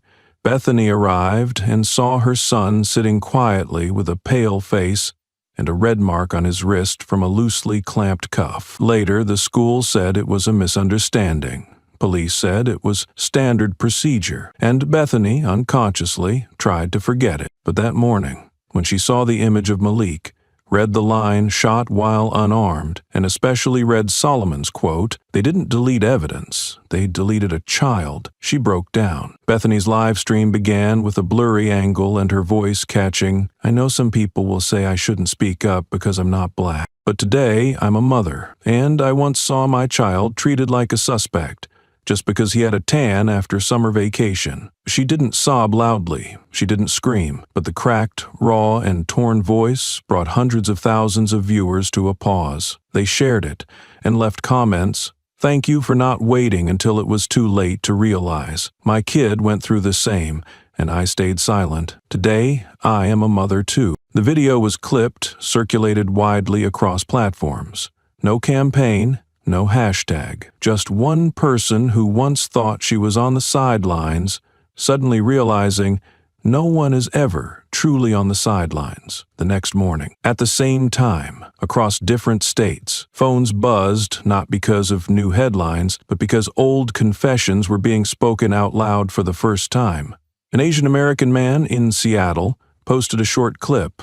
"I was once held for looking like someone. They kept me in the patrol car for nearly 2 hours. No water, no phone call. When I told them I was a pediatrician, they laughed. I never told anyone until today." A white man in Ohio wrote a status that was shared nearly 800,000 times. "I've never been arrested, but I once watched my brown friend get shoved to the sidewalk just because he wore his cap backwards and had earbuds in." A black woman in Atlanta turned on her camera, eyes red and watery. "When my son was 6, he asked me, 'Mom, will the police love me if I wear a uniform?' I didn't know how to answer. I stayed silent. Now I realize I was wrong. No one was calling for action. There was no campaign, no hashtag, just pain that could no longer be held in the chest. Just people seeing someone else speak and finally believing they too deserve to be heard." A young Latino woman in Texas wrote,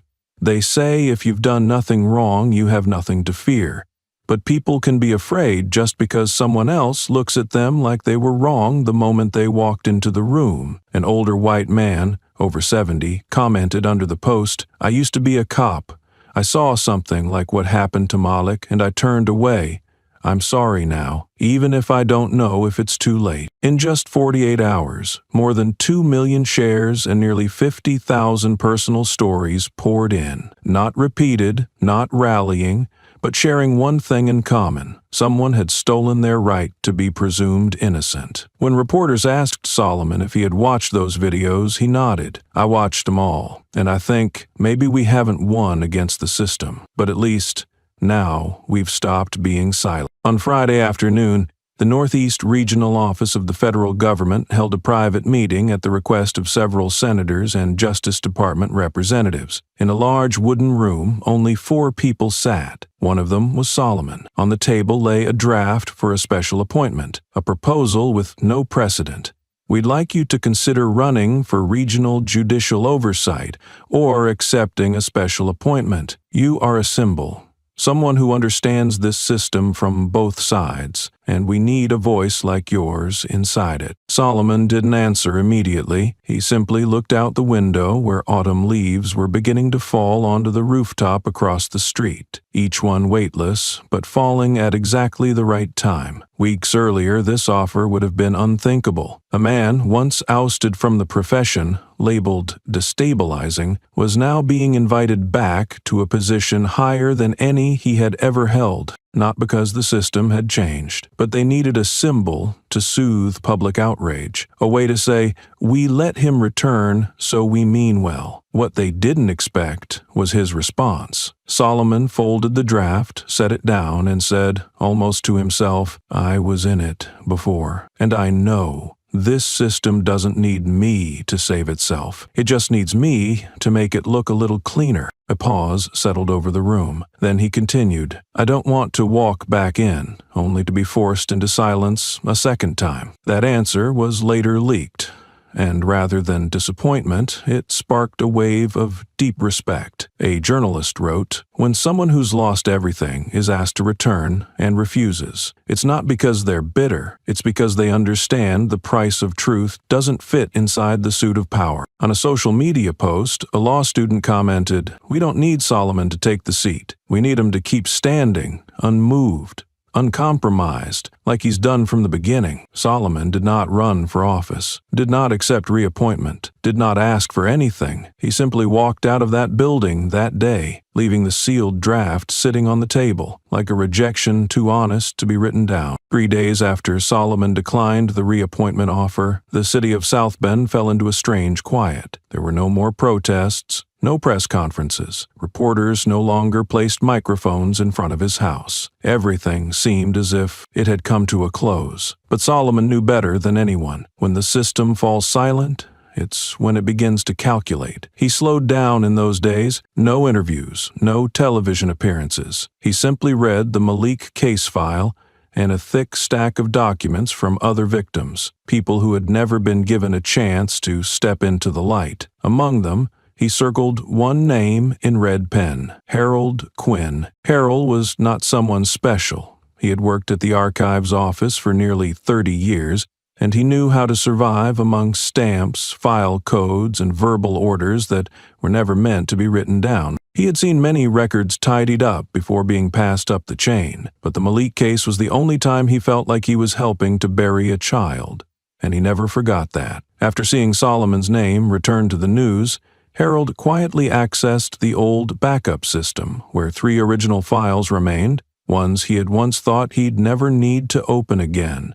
He copied them onto a small USB drive and hesitated. 3 days. He didn't sleep well. He didn't eat enough. He weighed whether to send it anonymously or deliver it himself. In the end, he chose to call the Department of Justice. "I'm an old hand. I have what you need to end this, but I won't speak over the phone. Monday, in person." He never made it to that meeting. On Monday morning, his body was found in a roadside drainage ditch, just 5 minutes from his home. The news report stated briefly, "Man found deceased, suspected traffic accident." No one specified what kind of accident. No one mentioned the phone call made 3 days prior. The USB? Not on him. The family received only a terse message from the police department. "We are investigating the cause. Please refrain from speaking to the media." The silence, again, was deafening.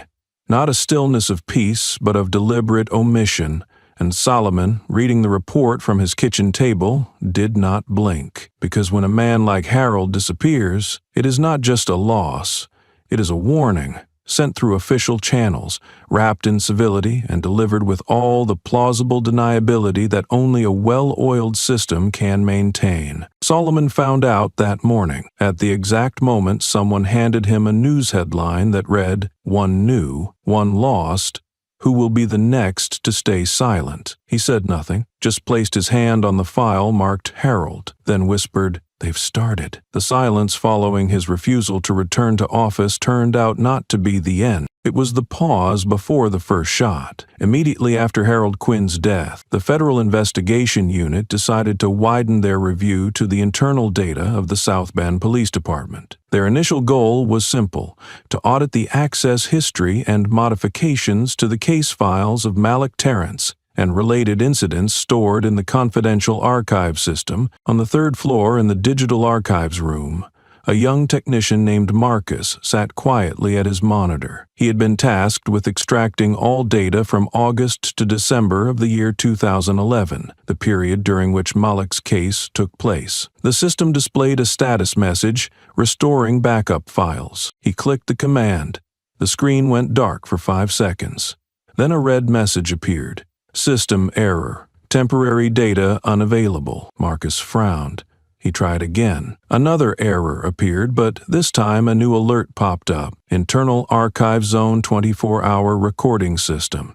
Disabled since April 28th. April 28th? That was the exact day Harold called to report he had evidence. When investigators arrived to inspect the system in person, they discovered that all 5 of the department's security cameras were fully operational, except for the 3 positioned around the archive zone, the hallway, and the technical room. The internal report read, "Error due to voltage adjustment, no signs of external tampering detected." One investigator asked the technical supervisor directly, why was no system alert sent prior? The man answered without making eye contact, because the error report signaled to the main system was disabled during that time. It didn't send the alert. The media had not yet learned of this, but several reporters had begun asking why the surveillance video from the night of Harold's death had still not been released, and inside the department people were quietly repeating one chilling lie. From Harold to the hard drive took exactly 3 days. From truth to oblivion takes only one technical error. When Solomon was told that the archive cameras had gone offline at the exact moment access logs failed, he asked just one question: who was head of security that week? No one answered, because that person, a mid-level IT officer, had filed for extended leave just 1 day after Harold's death. Another piece in the puzzle, another quiet period was inserted into a growing chain of unanswered questions. And now, the truth was not just being hidden, it was being programmed to disappear. On Monday morning, light rain fell in South Bend, tapping softly on the apartment window where Solomon was temporarily staying. He woke as usual, brewed coffee, and flipped through old notes in his notebook. A normal morning, but not for long. When he opened the door to collect the paper, he saw a small envelope lying silently beneath the mat. No courier, no postage, no sender's address, just his name, handwritten in black ink. The letters slanted, as if deliberately made to mimic a shaky hand. He opened it. Inside was a single sheet of A4 paper, printed with only one line centered on the page: "Withdraw," or "There won't be a next time." No further words, no expression of anger, just one sentence, sharp as a blade slicing through peace. Solomon sat at the table. He did not tremble. He said nothing. He simply placed the paper beside his coffee cup, looking at it like a message far too familiar. "We once threatened you by removing you from the game. This time we threatened you by removing you from the world." He did not report it to the police. He did not call the investigation team. He did not file a statement. Instead, he pulled out another sheet of paper, wrote a short note, folded it, and placed it in an envelope. He sent it through the mail. The recipient was not himself. It was a young family living in the suburbs, the family of the young officer, Davis. On the note, he wrote only one line: "If I am gone, you continue, and do not let anyone touch your family. I will stay near, but no longer in the middle." That evening, Davis was having dinner with his wife when he received the envelope. After reading it, he stood frozen, his face pale. "Do you think you should say something?" she asked. He did not respond immediately. He simply picked up his phone, deleted the drafted public apology he had planned to post the next day. Instead, he opened the front camera, hit record, and began to film a video that no one had asked for. The opening line was, "My name is Davis. I am a police officer, and I have been silent far too long." At the same time, Solomon looked out onto the street from the window of his rented room. A streetlight flickered,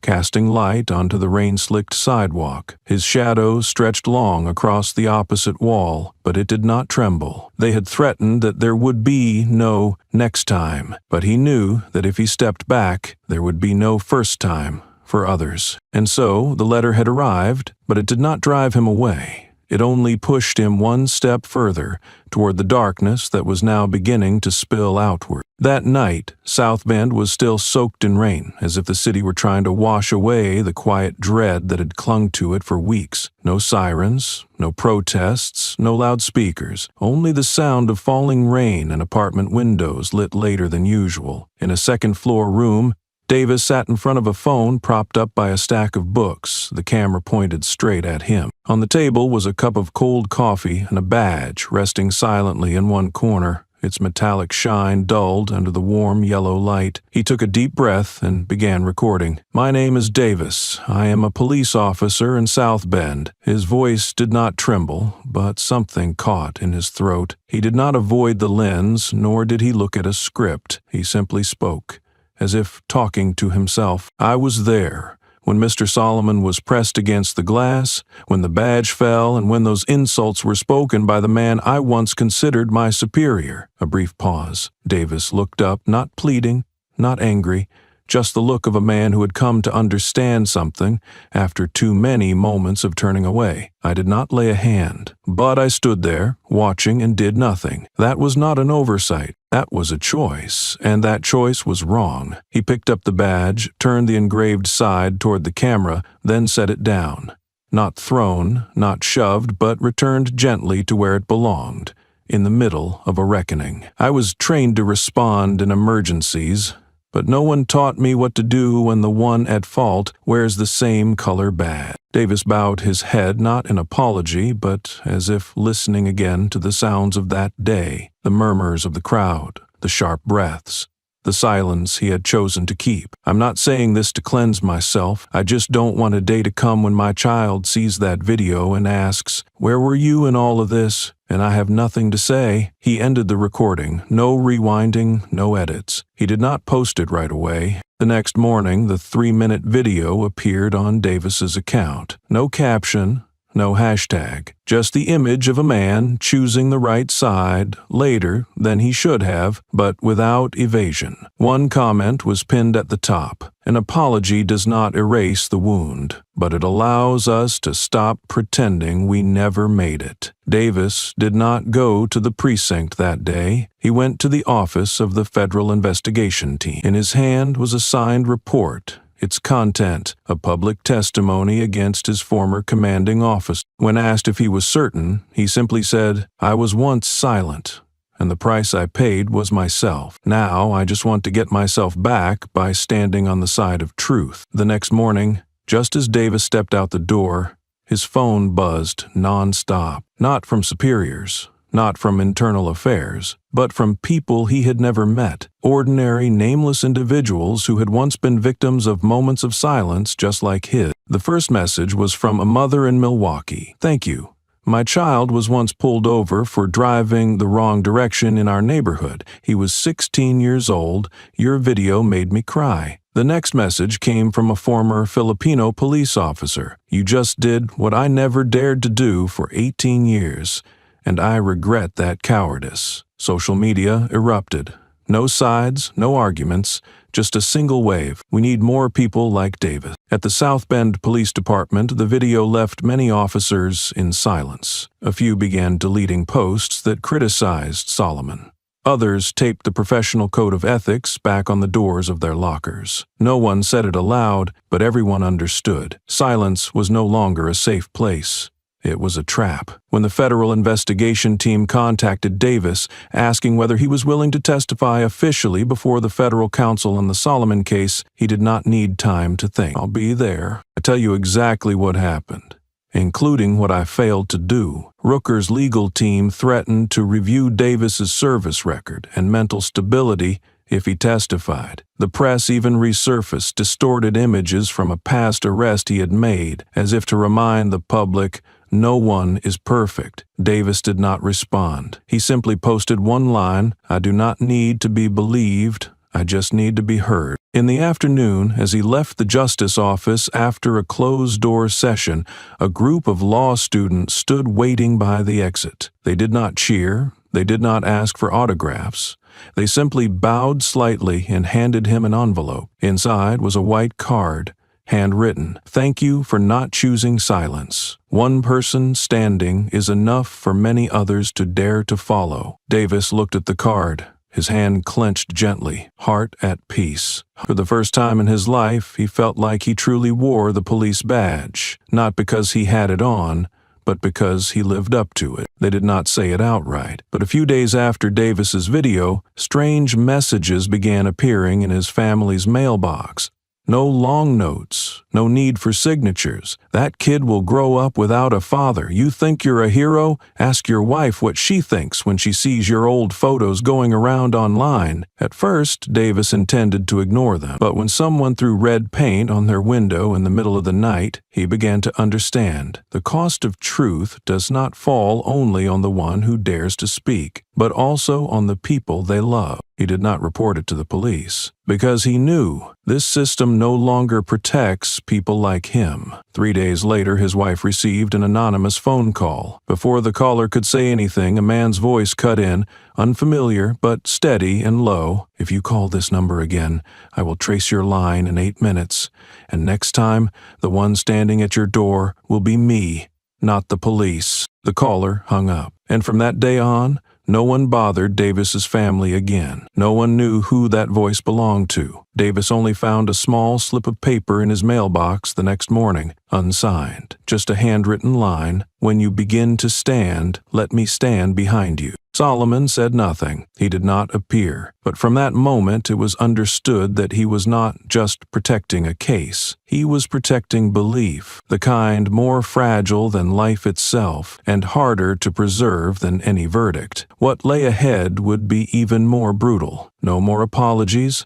no more stirring videos. Only two sides are growing clearer by the day, and no one is left on the sideline. South Bend was no longer a city. It was two pulses, two rages, two understandings of a truth that no one could agree on anymore. The streets no longer only carried workers and schoolchildren. Now, interwoven among them were banners, megaphones, and stares that no longer glanced past one another, but pierced straight through like accusations. On one side came the chant, "Justice for all, no more silence." On the other hand, a response, "Support the police, fight biased media." They stood on opposite ends of the central plaza. Only a metal barricade separated them. But the real distance wasn't there. It lived in memory, and in the way each side chose to name what had happened. The protesters held up photos of Malik Terrence, of Elias Monroe, of faces that had disappeared without reason. They lit candles, taped autopsy reports to the walls, and retold moments their children had been pulled over simply for not looking like typical South Bend residents. The opposing side used no photos. They used flags, American flags, state flags, and printed slogans. "Order is the foundation of freedom." They said the law had been turned into emotion, that a city could not run on the tears of a few people favored by the press. In between, those who held no banners and shouted no slogans had begun to quietly walk away. They stayed off the streets, off the news, out of the debate, because the more they tried to speak, the more they were forced to choose a side, and sometimes silence itself became a form of allegiance. Davis, the officer who once stood between the two,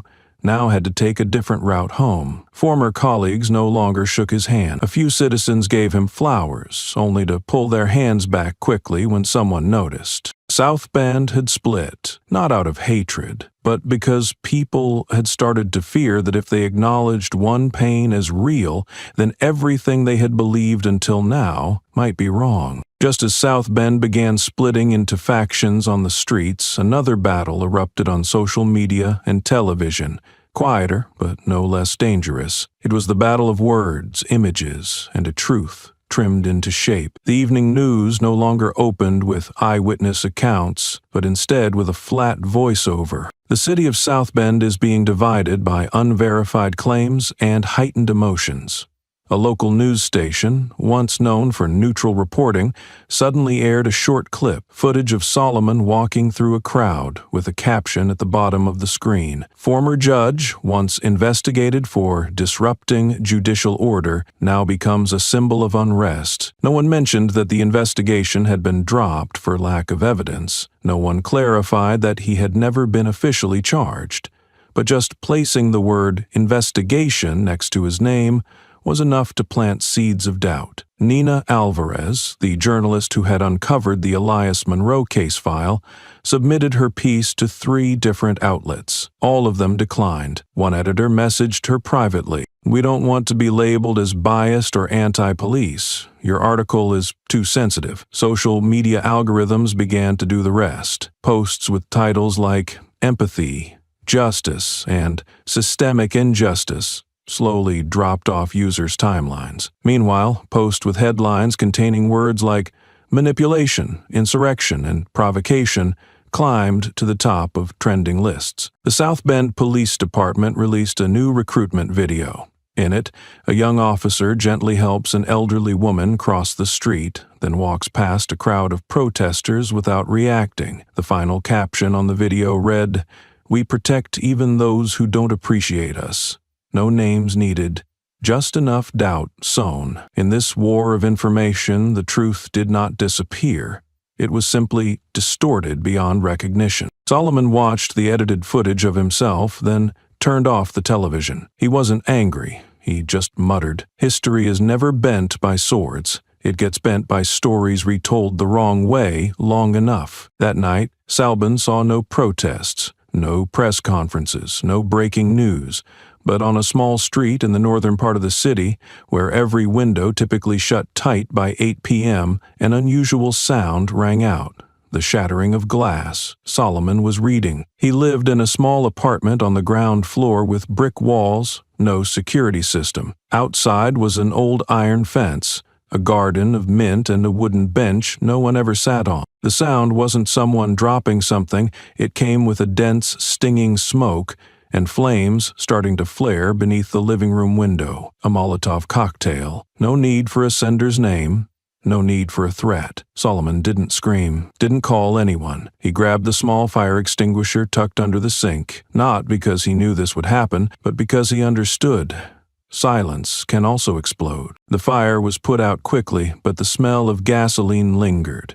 The curtains were scorched, the tile floor stained black. A photo frame on the wall shattered, the picture inside showing a child's blurry face standing in a schoolyard holding a book. The police arrived nearly 20 minutes later. They took notes, asked a few questions, then left with a promise, "We'll check the cameras around the area." But everyone knew there were no working cameras there. The next morning, a reporter came by.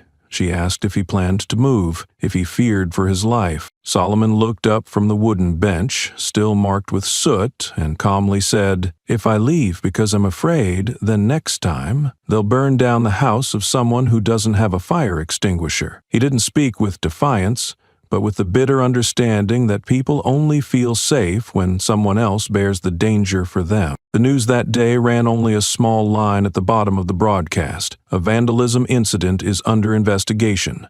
No mention of his name, no mention of terrorism, but the people knew, and a group of high school students posted a handwritten sign on the fence in front of his house. What they burned was not a house, it was a memory. Solomon stepped outside, read the words, and nodded in silence. Not because he agreed, but because he knew when people begin to name their fear for what it is, they're beginning to learn how to stand upright. There was no podium, no reserved seating, just an old community library hall, plastic chairs arranged in a circle, flickering white-yellow fluorescent lights, and handheld microphones passed from one person to the next. The first open dialogue session in South Bend was held without a moderator, without a leader, except for one man, Solomon. He brought no notes, nor did he sit in the center. He chose a seat at the end of the row, near the door, as if ready to give up his place at any moment. No one called him judge.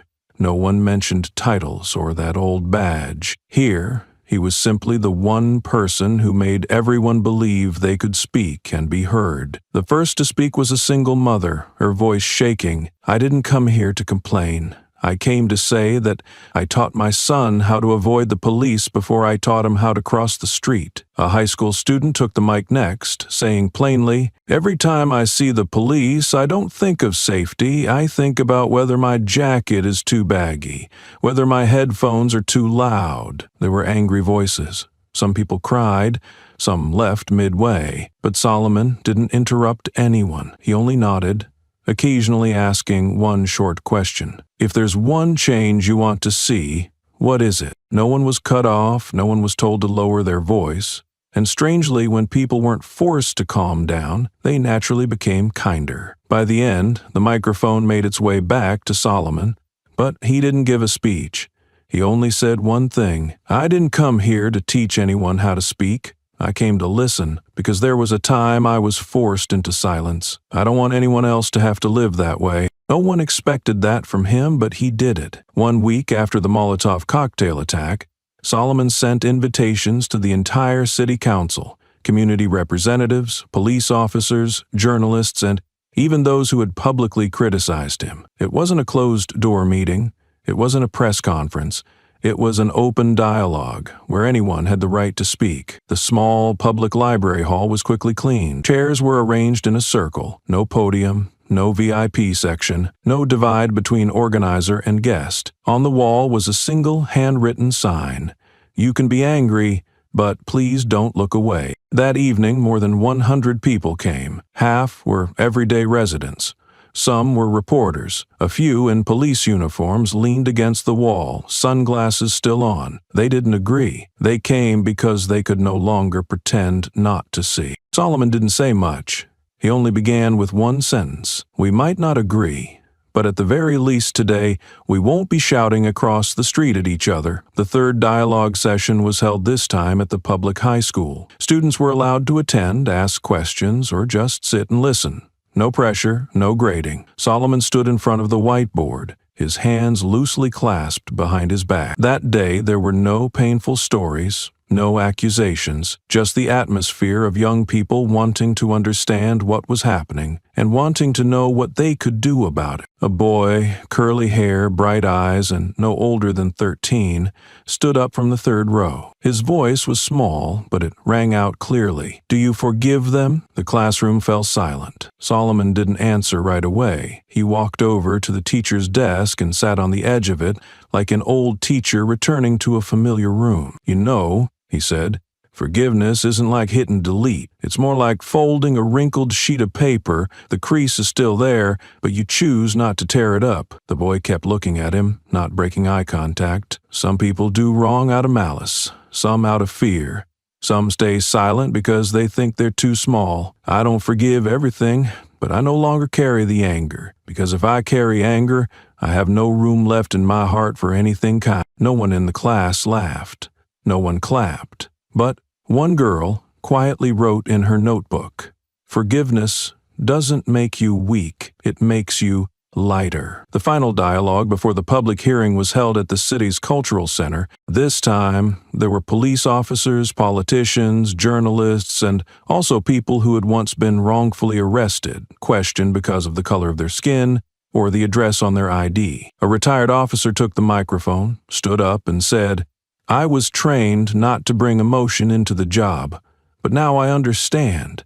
That's how we learn to stop seeing the real human behind the eye." Solomon stood at the back of the room and nodded. "I don't think everyone here needs to forgive, but I do think everyone wants to look each other in the eye without fear." Someone asked, "So how do you define forgiveness?" Solomon paused, then said, "Forgiveness doesn't mean forgetting. Forgiveness is when you keep the memory. Forgiveness is when you keep the memory, not to repeat it, but you don't let it rot you from the inside anymore." And to those who asked him how he managed to do that, he simply replied, "I choose not to forget, but I also choose not to let someone else's memory be stolen again. That is how I forgive." No one said it aloud, but everyone could feel it. After the open dialogue session, the atmosphere in South Bend had shifted, not because someone had won, but because no one could pretend not to know anymore. 3 days later, the office of the state governor announced the formation of an independent investigative commission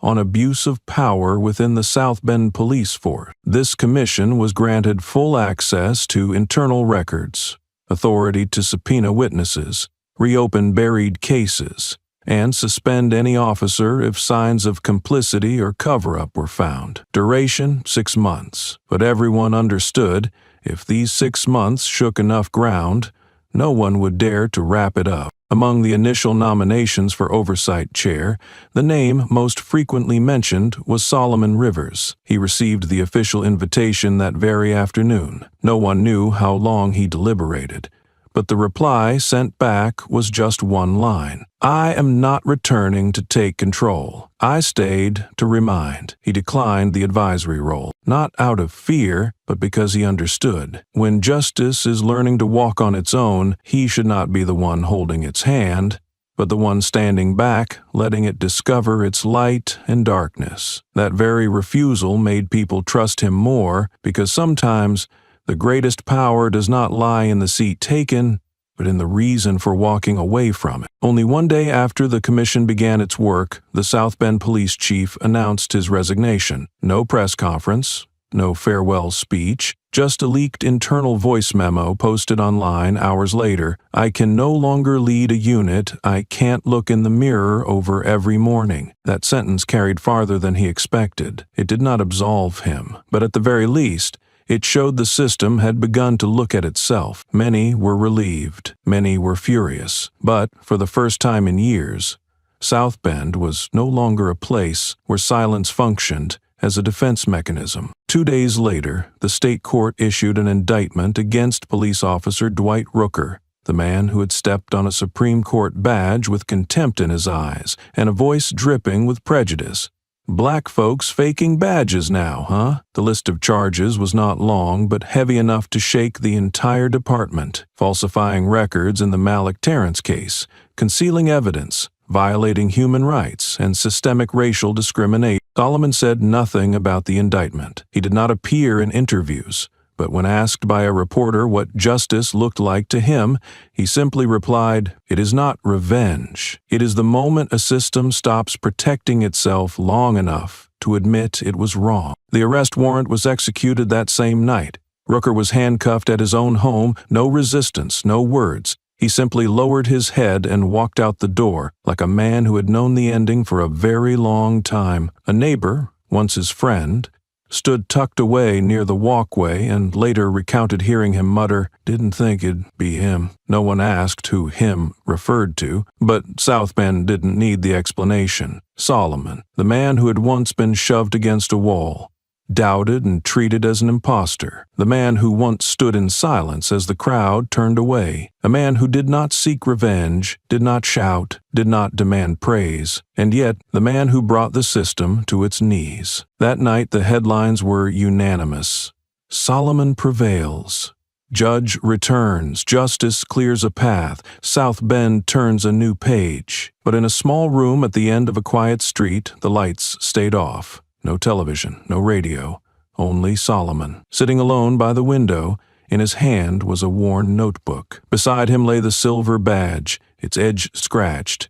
The same badge once kicked across the sidewalk, now placed carefully atop a wooden table. He wrote a single line: "Justice does not begin in a courtroom. It begins the moment people stop pretending it already exists." Then he closed the notebook, stood up, and turned off the light. No more light needed. Because from now on, the light no longer came from him. It came from those who had learned how to stand tall without needing anyone to hold them up. On the day the trial began, the skies over South Bend were dry. There were no protests, no shouting outside the courthouse. Only a line of people were quietly waiting, eyes fixed on the large screen temporarily installed in the central square, where, for the first time in the city's history, a trial of a police officer was being broadcast live on national television. The courthouse doors did not open for the defendant but for the public. There were no VIP seats, no exclusive press access, just one message displayed across every station's background screen: justice is no longer an internal affair. Inside,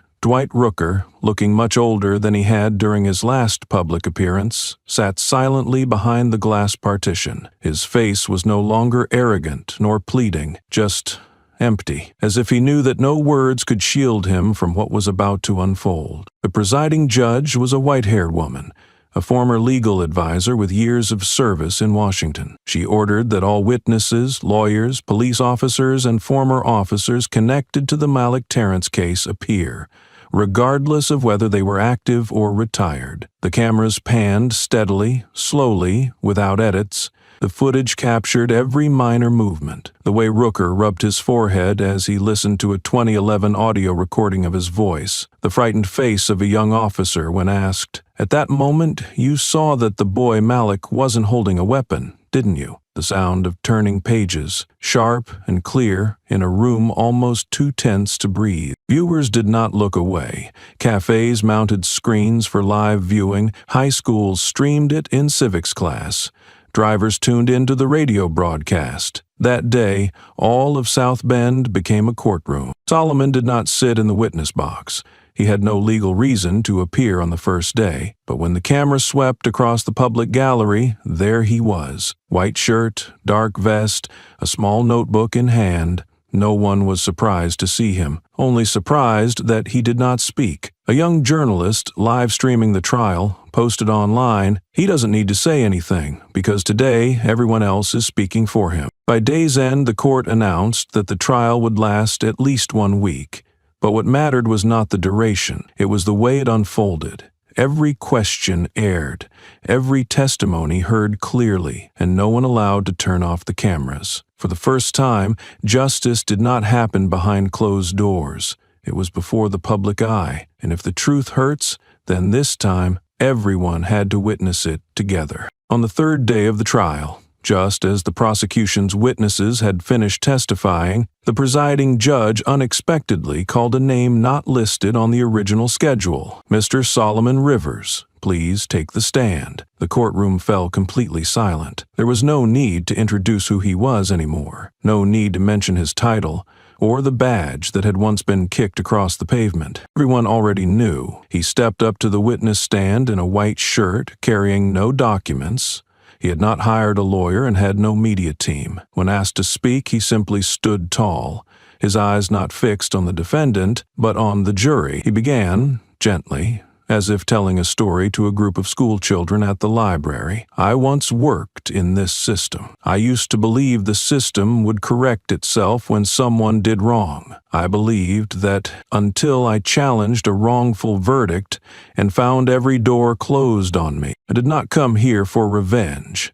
I am not standing here because I was treated worse than others. I was simply seen more clearly, because I survived." He paused, not for lack of words, but because he knew silence was part of the testimony. The boy who was shot in 2011 was named Malik Terrence, but if you need a name you can relate to more easily, imagine it was your son. No one applauded, but some lowered their heads. A few pulled out their phones, not to record, but to send a message. "You need to watch this." Solomon did not end with an accusation. He only said, "I do not expect Mr. Rooker to change, but I do ask you to stop just once, and ask yourselves, how many more times will we let this happen before we admit it's also our fault?" When he stepped down, no one stood up, but the room, though soundless, felt as if it had exploded in silence. Just as the judge was preparing to move on to the next witness, a trembling voice broke in. "Permission, I would like to speak." It was Davis, the young officer, who had remained silent when Solomon was shoved against the wall. He was not on the witness list that day, but had been present in the courtroom every day. The judge glanced toward the prosecution, then nodded. Davis stepped up, hands trembling, eyes red. He did not read from any script. He only looked toward the audience, as if gazing at a place far off, older, deeper. When I saw him treated like an imposter, I stayed silent. I thought I was blameless, that if I didn't push, didn't strike, then I wasn't guilty. But I was wrong. He choked up, then took a deep breath. That day, I didn't just see a man being disrespected. I saw my father, a man who was once wrongly arrested when I was a child for being in the wrong place at the wrong time. He turned to face Solomon. "I'm not apologizing to be forgiven. I'm saying this because I don't want my child to grow up one day and ask, 'Where were you when the truth was being trampled?'" A single tear fell down his cheek, not from weakness, but as a release. At the end of that day, No one remembered the exact words of each testimony, but everyone remembered one thing. The one who defends themselves doesn't need to speak loudly. The one who tells the truth doesn't need to explain. And the once silent one finally spoke, not to justify, but to begin. The evening after Davis gave his testimony, the city still could not sleep. The late-night news did not analyze the trial as usual. They simply replayed the moment Davis cried while speaking of his father, and then remained silent for exactly 1 minute afterward. Solomon returned home late. He hung his blazer on a hook, opened the window, and then turned off all the lights in the room. In the darkness, he sat down and wrote a single sentence in his notebook. "There are still things I do not know." And at that very moment, on the other side of the city, someone else was also tracing something no one had noticed during the trial: a gap. Her name was Nina Alvarez, a freelance investigative journalist previously known for exposing a forced confession case from 2017 in a neighboring county. As she reviewed every case ever signed off by Rooker, Nina noticed one detail: a fatal case from 2005 that had never gone to trial. A black teenager named Elias Monroe had been found dead in a holding cell just 6 hours after being arrested for disturbing the peace. The report listed it as a suicide. There was no autopsy file, no surveillance footage from the jail, but in the internal archives there was a short handwritten note, handled internally, confirmed by Sergeant D.R. Dwight Rooker. Nina did not send the article to any editorial office. She printed a copy, brought it directly to the state prosecutor's office the following morning, and requested to be added to the witness list. She did not know that Solomon had been sitting in the opposite hallway, reading a book, when she walked in. But he did look up, and in the instant their eyes met, no introduction was needed. They simply nodded, once, as if both understood. Justice does not always come from an apology. Sometimes it comes from someone with no title, no power, but the courage to dig up what the whole system had tried to bury. The following day, the trial entered its 6th day. The atmosphere in the courtroom was no longer as tense as it had been in the beginning, but it was far from relaxed. Everyone arrived on time, sat in their assigned seats. No one wanted to miss a thing. What they did not know, however, was that there would be no testimony that day. There would be a confession. Dwight Rooker was called to the stand after the prosecution presented a copy of the Elias Monroe case file. He looked at the paper but did not turn it over. He simply placed both hands on the table, fingers trembling slightly. "I remember this case," he said, voice hoarse like someone who had lost it. "That kid did not commit suicide." No gasps, no camera clicks, no keyboard clatter. The courtroom froze. "Was beaten," he continued, "in the holding cell. No cameras, no witnesses.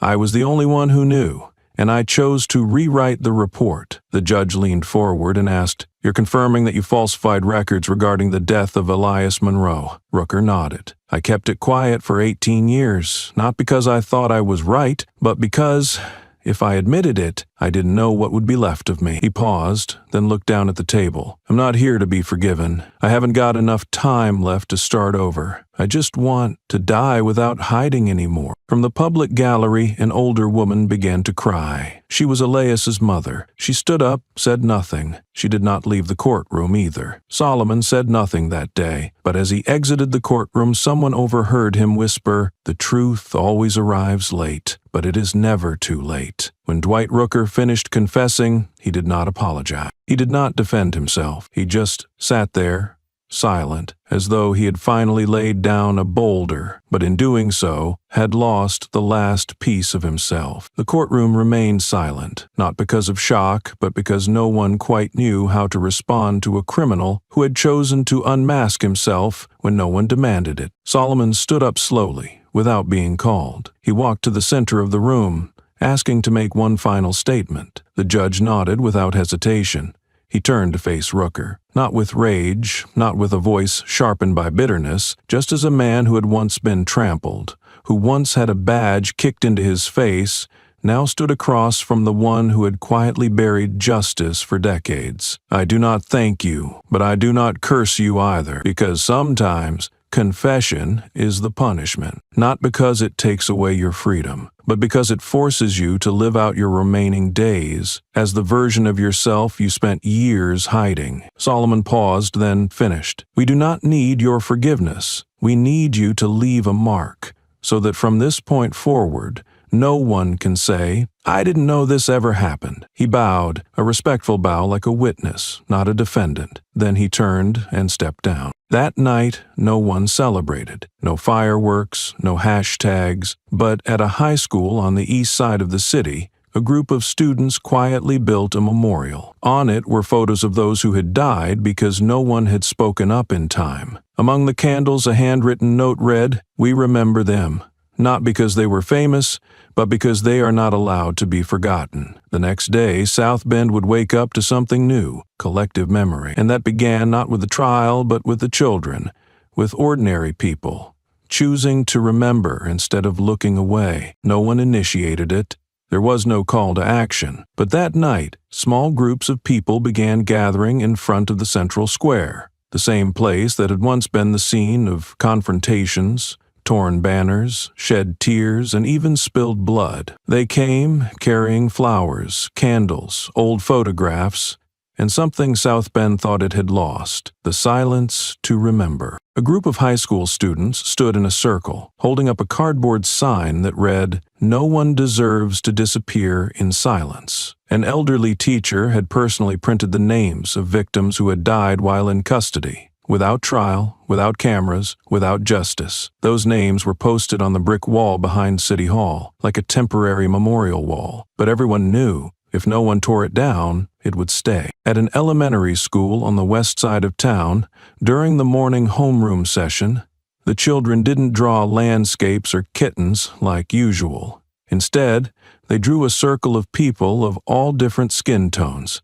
And in the center of that circle was a scribbled message, We're not afraid when we walk past the police. The one who wrote that line was a white girl, 8 years old. She read aloud the names from the list her mother had printed, names that did not appear in any textbook, but had haunted local newspapers for years. She didn't understand every story, but she knew this, those people never had the chance to grow up like she did, and sometimes, that alone, is reason enough to remember. Solomon wasn't present at any of the memorials, but around midnight he walked past a small park near his home. There, a long row of candles had been placed in a circle around a wooden bench, the same bench where he used to sit and read each morning before his life was turned upside down. On the bench was a small handwritten note that read, We didn't know who you were when all this began, but now we know exactly who we are. Because of you. He didn't take the note. He simply sat down, quietly, and as the candlelight flickered into his eyes, what people saw reflected in them wasn't the light, but the faces of others, those who were lost, but no longer forgotten. On Saturday morning, South Bend's Square held a small ceremony, not organized by the government, nor covered by the media. The people who set up the stage were parents, the coordinator was a retired teacher, and the host was a girl not yet 9 years old. Her name was Grace Mallory. Her blonde hair was tied neatly to one side by her mother. Her white ballet flats were worn at the heels. She stood behind the microphone on a small wooden podium that barely reached her shoulders. The adults had prepared a short list, just 5 names for her to read, symbolically. But when she got there, Grace pulled another list from her dress pocket, handwritten in purple ink on grid paper. She lifted her head, her voice not loud, but clear. I'd like to read the names of people who were arrested but never got their day in court. No one stopped her. And so she began. One name, then another.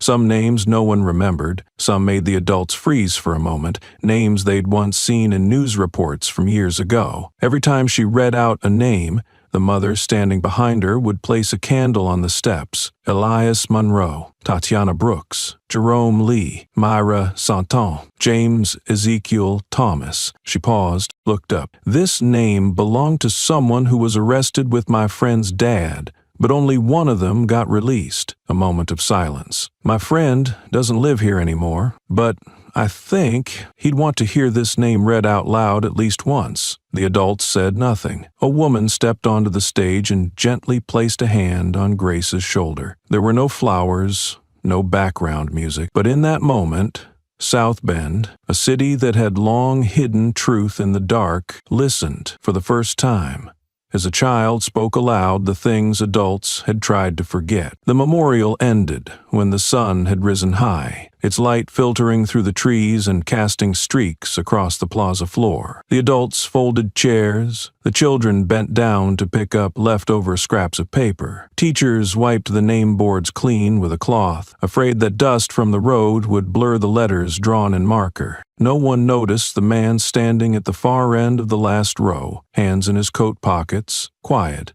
not stepping in, not speaking, not introducing himself, but people recognized him, and as always, no one walked over, because everyone understood Solomon never stood there to be seen. He stood to see and to remember. A little boy ran past, then stopped when he saw him. He pointed to the empty wooden seat beside Solomon. "Can I sit here, sir?" Solomon smiled and nodded. The boy sat down without another word. The two of them, one old, one young, sat quietly, looking ahead at the row of still-burning candles, even as the wind began to pick up. No words were needed, no rituals, just the presence of someone who had dared to stand when everyone else turned away, and a generation grown up in the truth that man had left behind. That afternoon, the local newspaper published an uncaptioned photograph. It was simply an image of a man standing at the edge of the frame, hands in his pockets, his shadow stretching across the brown brick ground. They left behind the light, not by stepping into the spotlight, but by never walking out of the dark. When the trial ended and South Bend began recovering from the fractures it could no longer hide, people started asking,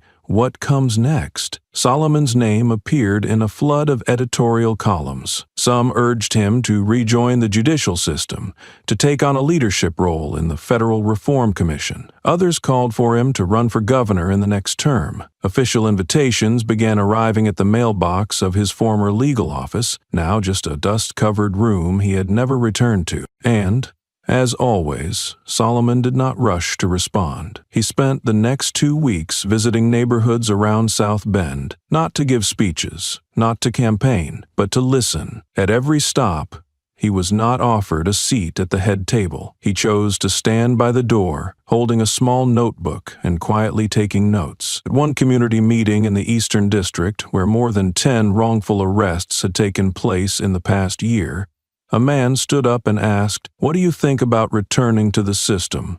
It needs people like you." Solomon nodded slowly, then answered, not with bitterness, but with certainty. "I've been inside it. I once believed it could be changed from within, but now I know some structures are built so that people like me cannot survive in them, let alone change them." He paused, then added, "I do not want to spend the rest of my life waiting for permission. I want to begin where people have never even been invited." 3 weeks later, while the press continued to speculate whether Solomon would launch a surprise campaign, he published a single announcement on his website. "We are establishing the Institute for Human Rights and Professional Accountability, an independent, non-profit organization dedicated to training young police officers in human rights, nonviolent response, and internal methods for preventing abuse of power." There was no press conference. No major fundraiser, no keynote speech, only the first class, held in an old public library with 8 students in plain, button-down shirts, 2 instructors, a retired judge and a psychologist, and Solomon, standing at the back of the room, not seated at the teaching desk. One student asked him why he was not leading the class.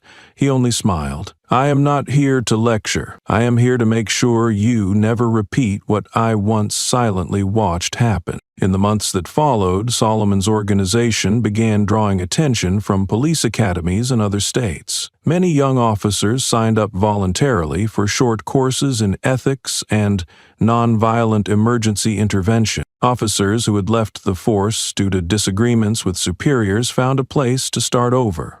not to be absolved, but to understand why they had gone wrong in the first place. There were no lectures about the glory of the profession. There were no certificates of excellence, only classes where people were encouraged to talk about the moments they had once chosen silence and learn how not to choose silence again. One student said after completing the course, "I used to think being a cop meant following orders. Now I understand. Being a cop means deciding which orders are worth following." Solomon never stood on stage. He never posted philosophical essays online, but people began to speak of him as someone who did not re-enter the system to fix it, but walked alongside it to prove that another path existed. It was not an easy path, but at least it was a real one, where a person was not forced to trade their conscience for a badge. And if anyone asked Solomon why he chose to act so quietly, he would simply smile, as he always did, because I do not want people to remember me. I want them to remember themselves and the choices they could make better than I did. 1 year after South Bend changed, what remained was not the slogans or the trials broadcast live on television. What remained were the people who chose to live differently after the truth had been illuminated by a man once kicked in the face by the system he served, who stood up not for revenge, but so no one else would have to go through it again. In the courtyard of a newly established academy on the edge of the city, the Institute for Justice and Professional Ethics, a familiar face stood at the front of the classroom. No uniform, no badge, but still him, Davis, the young officer who once stood beside Rooker, who once stayed silent in a defining moment, and who eventually chose to speak when it was no longer the easy choice. Today, he did not speak about laws. He did not talk about tactical procedures. He began the first lesson with a story. This story doesn't start with a crime. It starts with a look. A black man in torn clothes walked into a luxury mall, and a police officer, that was me, saw that and thought, something's off enough that I radioed it in. The room fell silent, not because they didn't know, they had seen the news, but this was the first time they heard it from someone who had been there. I didn't beat him. I didn't insult him. I just had to. Jarek Walker's response was to angry terror, and the man had been his system. Silence is sometimes the loudest form of violence. He paused. I remember his eyes.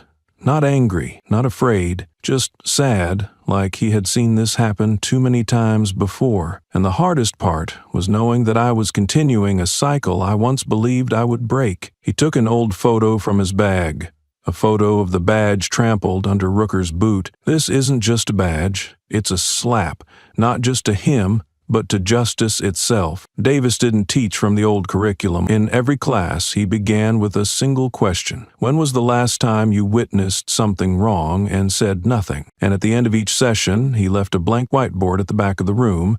No requirement, no pressure, but gradually, one by one, students began to write on it. The first lines were hesitant. I laughed along when my friend mocked a homeless man. I used to think they deserved it just because someone wore a black hoodie. Then, by the end of the course, the largest sentence was written boldly in red marker at the center of the board. I will not be silent. Davis did not seek applause. He never asked for forgiveness. But in choosing to return, not to power but to teaching, he helped shape a generation not to be perfect, but to be aware, to remember that in the moment between what we see and what we do, a choice is made. And in that choice lies the future of every system we dare to call just. Solomon did not attend the opening ceremony, but he sent a small note, neatly folded and slipped under the door of the faculty room. Silence is part of the system. Speaking out is where freedom begins. If you've chosen to move forward, teach others not to miss the moment to do what's right. Davis kept that note in his wallet. Every time he taught a class, he didn't read it aloud, but everything he said was his way of answering it, because sometimes someone who continues the path doesn't need to be just like the one who came before. They only need to make sure that the light does not go out along the way. After the trial, after all the applause, the tears, and the verdict, he withdrew. No announcement, no farewell. He simply disappeared from the spotlight. No one saw him at memorial events anymore. No one caught him in the frame of any news article. Solomon Rivers was no longer a public figure, but he had never truly been one. From beginning to end, he was simply a man who stood tall and then stepped down when he was no longer needed to stand in place of others. No one knew where he was. Some said he had left South Bend. Others claimed he lived in a small house by a northern lake. Still others swore they had seen him in another town, reading a book in a quiet cafe. But all of it was speculation. The truth was, he left no trace, no registered address, no credit card use, no fixed mailing location, and if anyone ever did find him, they would know he did not want to be found, because his work was done, and the rest he left to those who had awakened. Still, something strange began to happen. A few people, not many, but enough to become a pattern, started receiving handwritten letters. No formal packaging, no title, no return address. Just a white sheet of paper, carefully penned, no sign of printing. Each letter held only one sentence. I still remember. No signature, no sender. But everyone who received it knew exactly who had sent it. A woman who had lost her son to police violence in 2011 found the letter in her old wooden mailbox. On the exact anniversary of his death, a man once wrongfully imprisoned for 3 months due to distorted testimony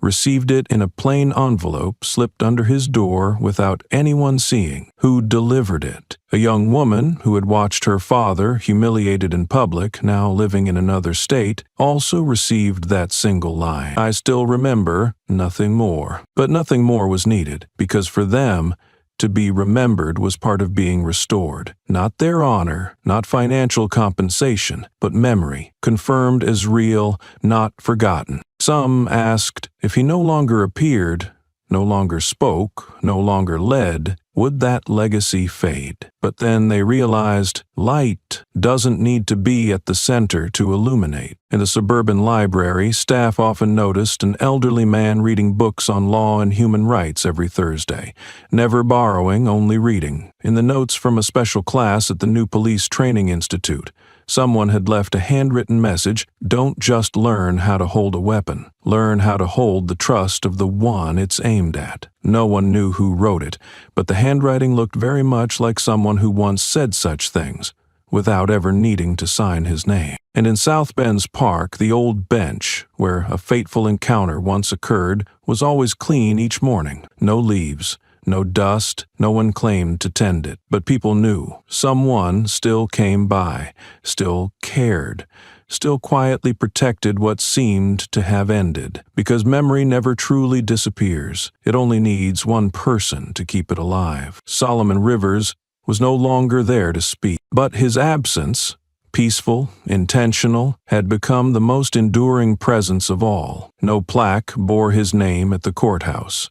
No street was named after him, but in the hearts of those who had lived through that story, he was the quiet flame that lit their way through darkness. No one remembered every word he said, but everyone remembered every word he said. When no one watched, he still watched. When no one stood, he still stood. When no one dared to remember, he had written, I still remember. Early morning. South Bend Park was still shrouded in mist. The large oak tree in the eastern corner continued to cast its shadow over the row of stone benches that few noticed, a spot once familiar to a man who no longer appeared. No one dusted the bench, and there was no commemorative plaque, yet something remained. A small detail, as if memory was reluctant to depart. A boy, about 8 years old, with brown skin, wearing a thick sweater and slightly worn sneakers, was playing a game of collecting fallen leaves with his mother. As he ran past that stone bench, he paused. Between the cracks of the bench's surface, there was a metallic object glinting under the thin morning sunlight. He reached in and picked it up. It was an old metal badge, its edges scratched, the engraving nearly faded,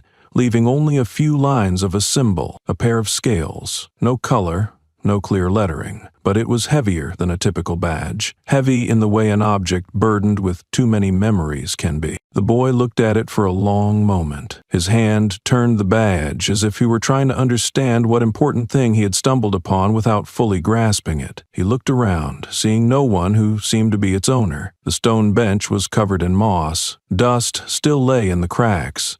No one had just left. To him, it was not a lost item. It was something waiting to be found. The boy ran to his mother, a young woman with gentle eyes that were not soft. She was sitting on the grass, folding her bukuk as she saw her son approaching. "Mom, what is this?" He held out the badge, eyes filled with curiosity. The mother took it. The moment her fingers touched the rough edge of the metal, her gaze froze. This badge, she had once seen a man holding it as he was dragged down to the pavement by prejudice. He had seen it kicked away in the middle of a crowd and then disappear, like so many other things forgotten by the collective silence. That man, she hadn't known his name when it happened, but afterward she did. The whole city did. And now she was holding a piece of that memory, not to keep, but to pass on. The boy watched his mother turn the badge in her hands. Her expression didn't look like it usually did, not angry, not joyful, but as if she were holding something that didn't have a name. And so the boy asked, "What is justice, Mom?" She looked up, met his eyes, did not answer right away, because she knew. This wasn't a question like, "What is 2 plus 2?" This was a question that required a language not found in dictionaries, but in memory,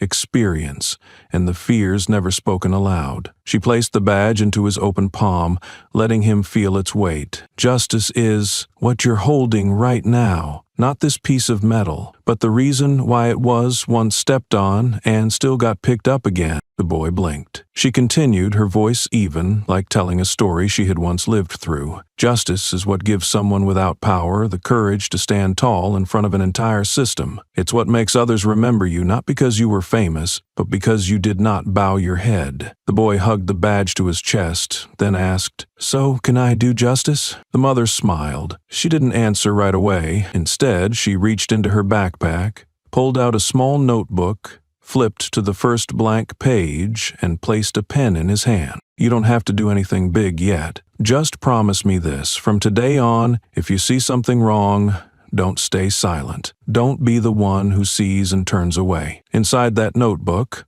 the boy wrote his first sentence. "Justice begins when you stop ignoring what's right." The two of them left the park just as sunlight began to stream through the trees. In his hand, the boy still clutched the badge. As they passed a patrol car parked near the gate, he looked inside, saw a police officer sipping coffee, unaware of him. He lifted his head, walked steadily, did not run, did not flinch, and the mother slowed her steps, letting her son lead the way. At the gate, the boy turned and asked, "Mom, is there more of this justice?" She took his hand. "Justice is when someone like you, with this skin, no longer has to bow your head every time you walk past a police officer, not because you want to challenge them, but because you know you deserve to walk just like anyone else. And if one day you see someone being forced to bow when they shouldn't have to, then do something, even if it's just standing still." The boy nodded. The badge in his hand no longer felt cold.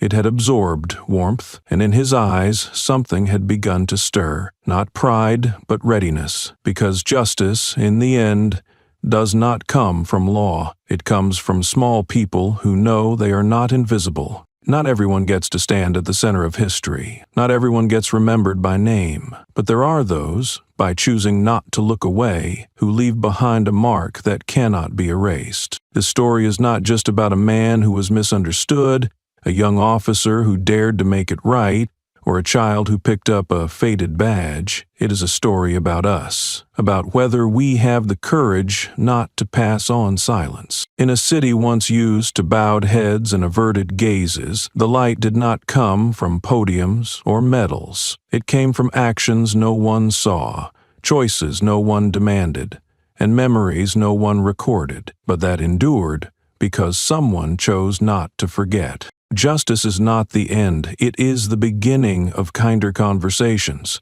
of young people brave enough to ask, and grown-ups willing to truly listen. If you've made it to the end of this story, Perhaps you too are holding a badge in your hands, invisible but real, and the only question that remains is, what will you do with it?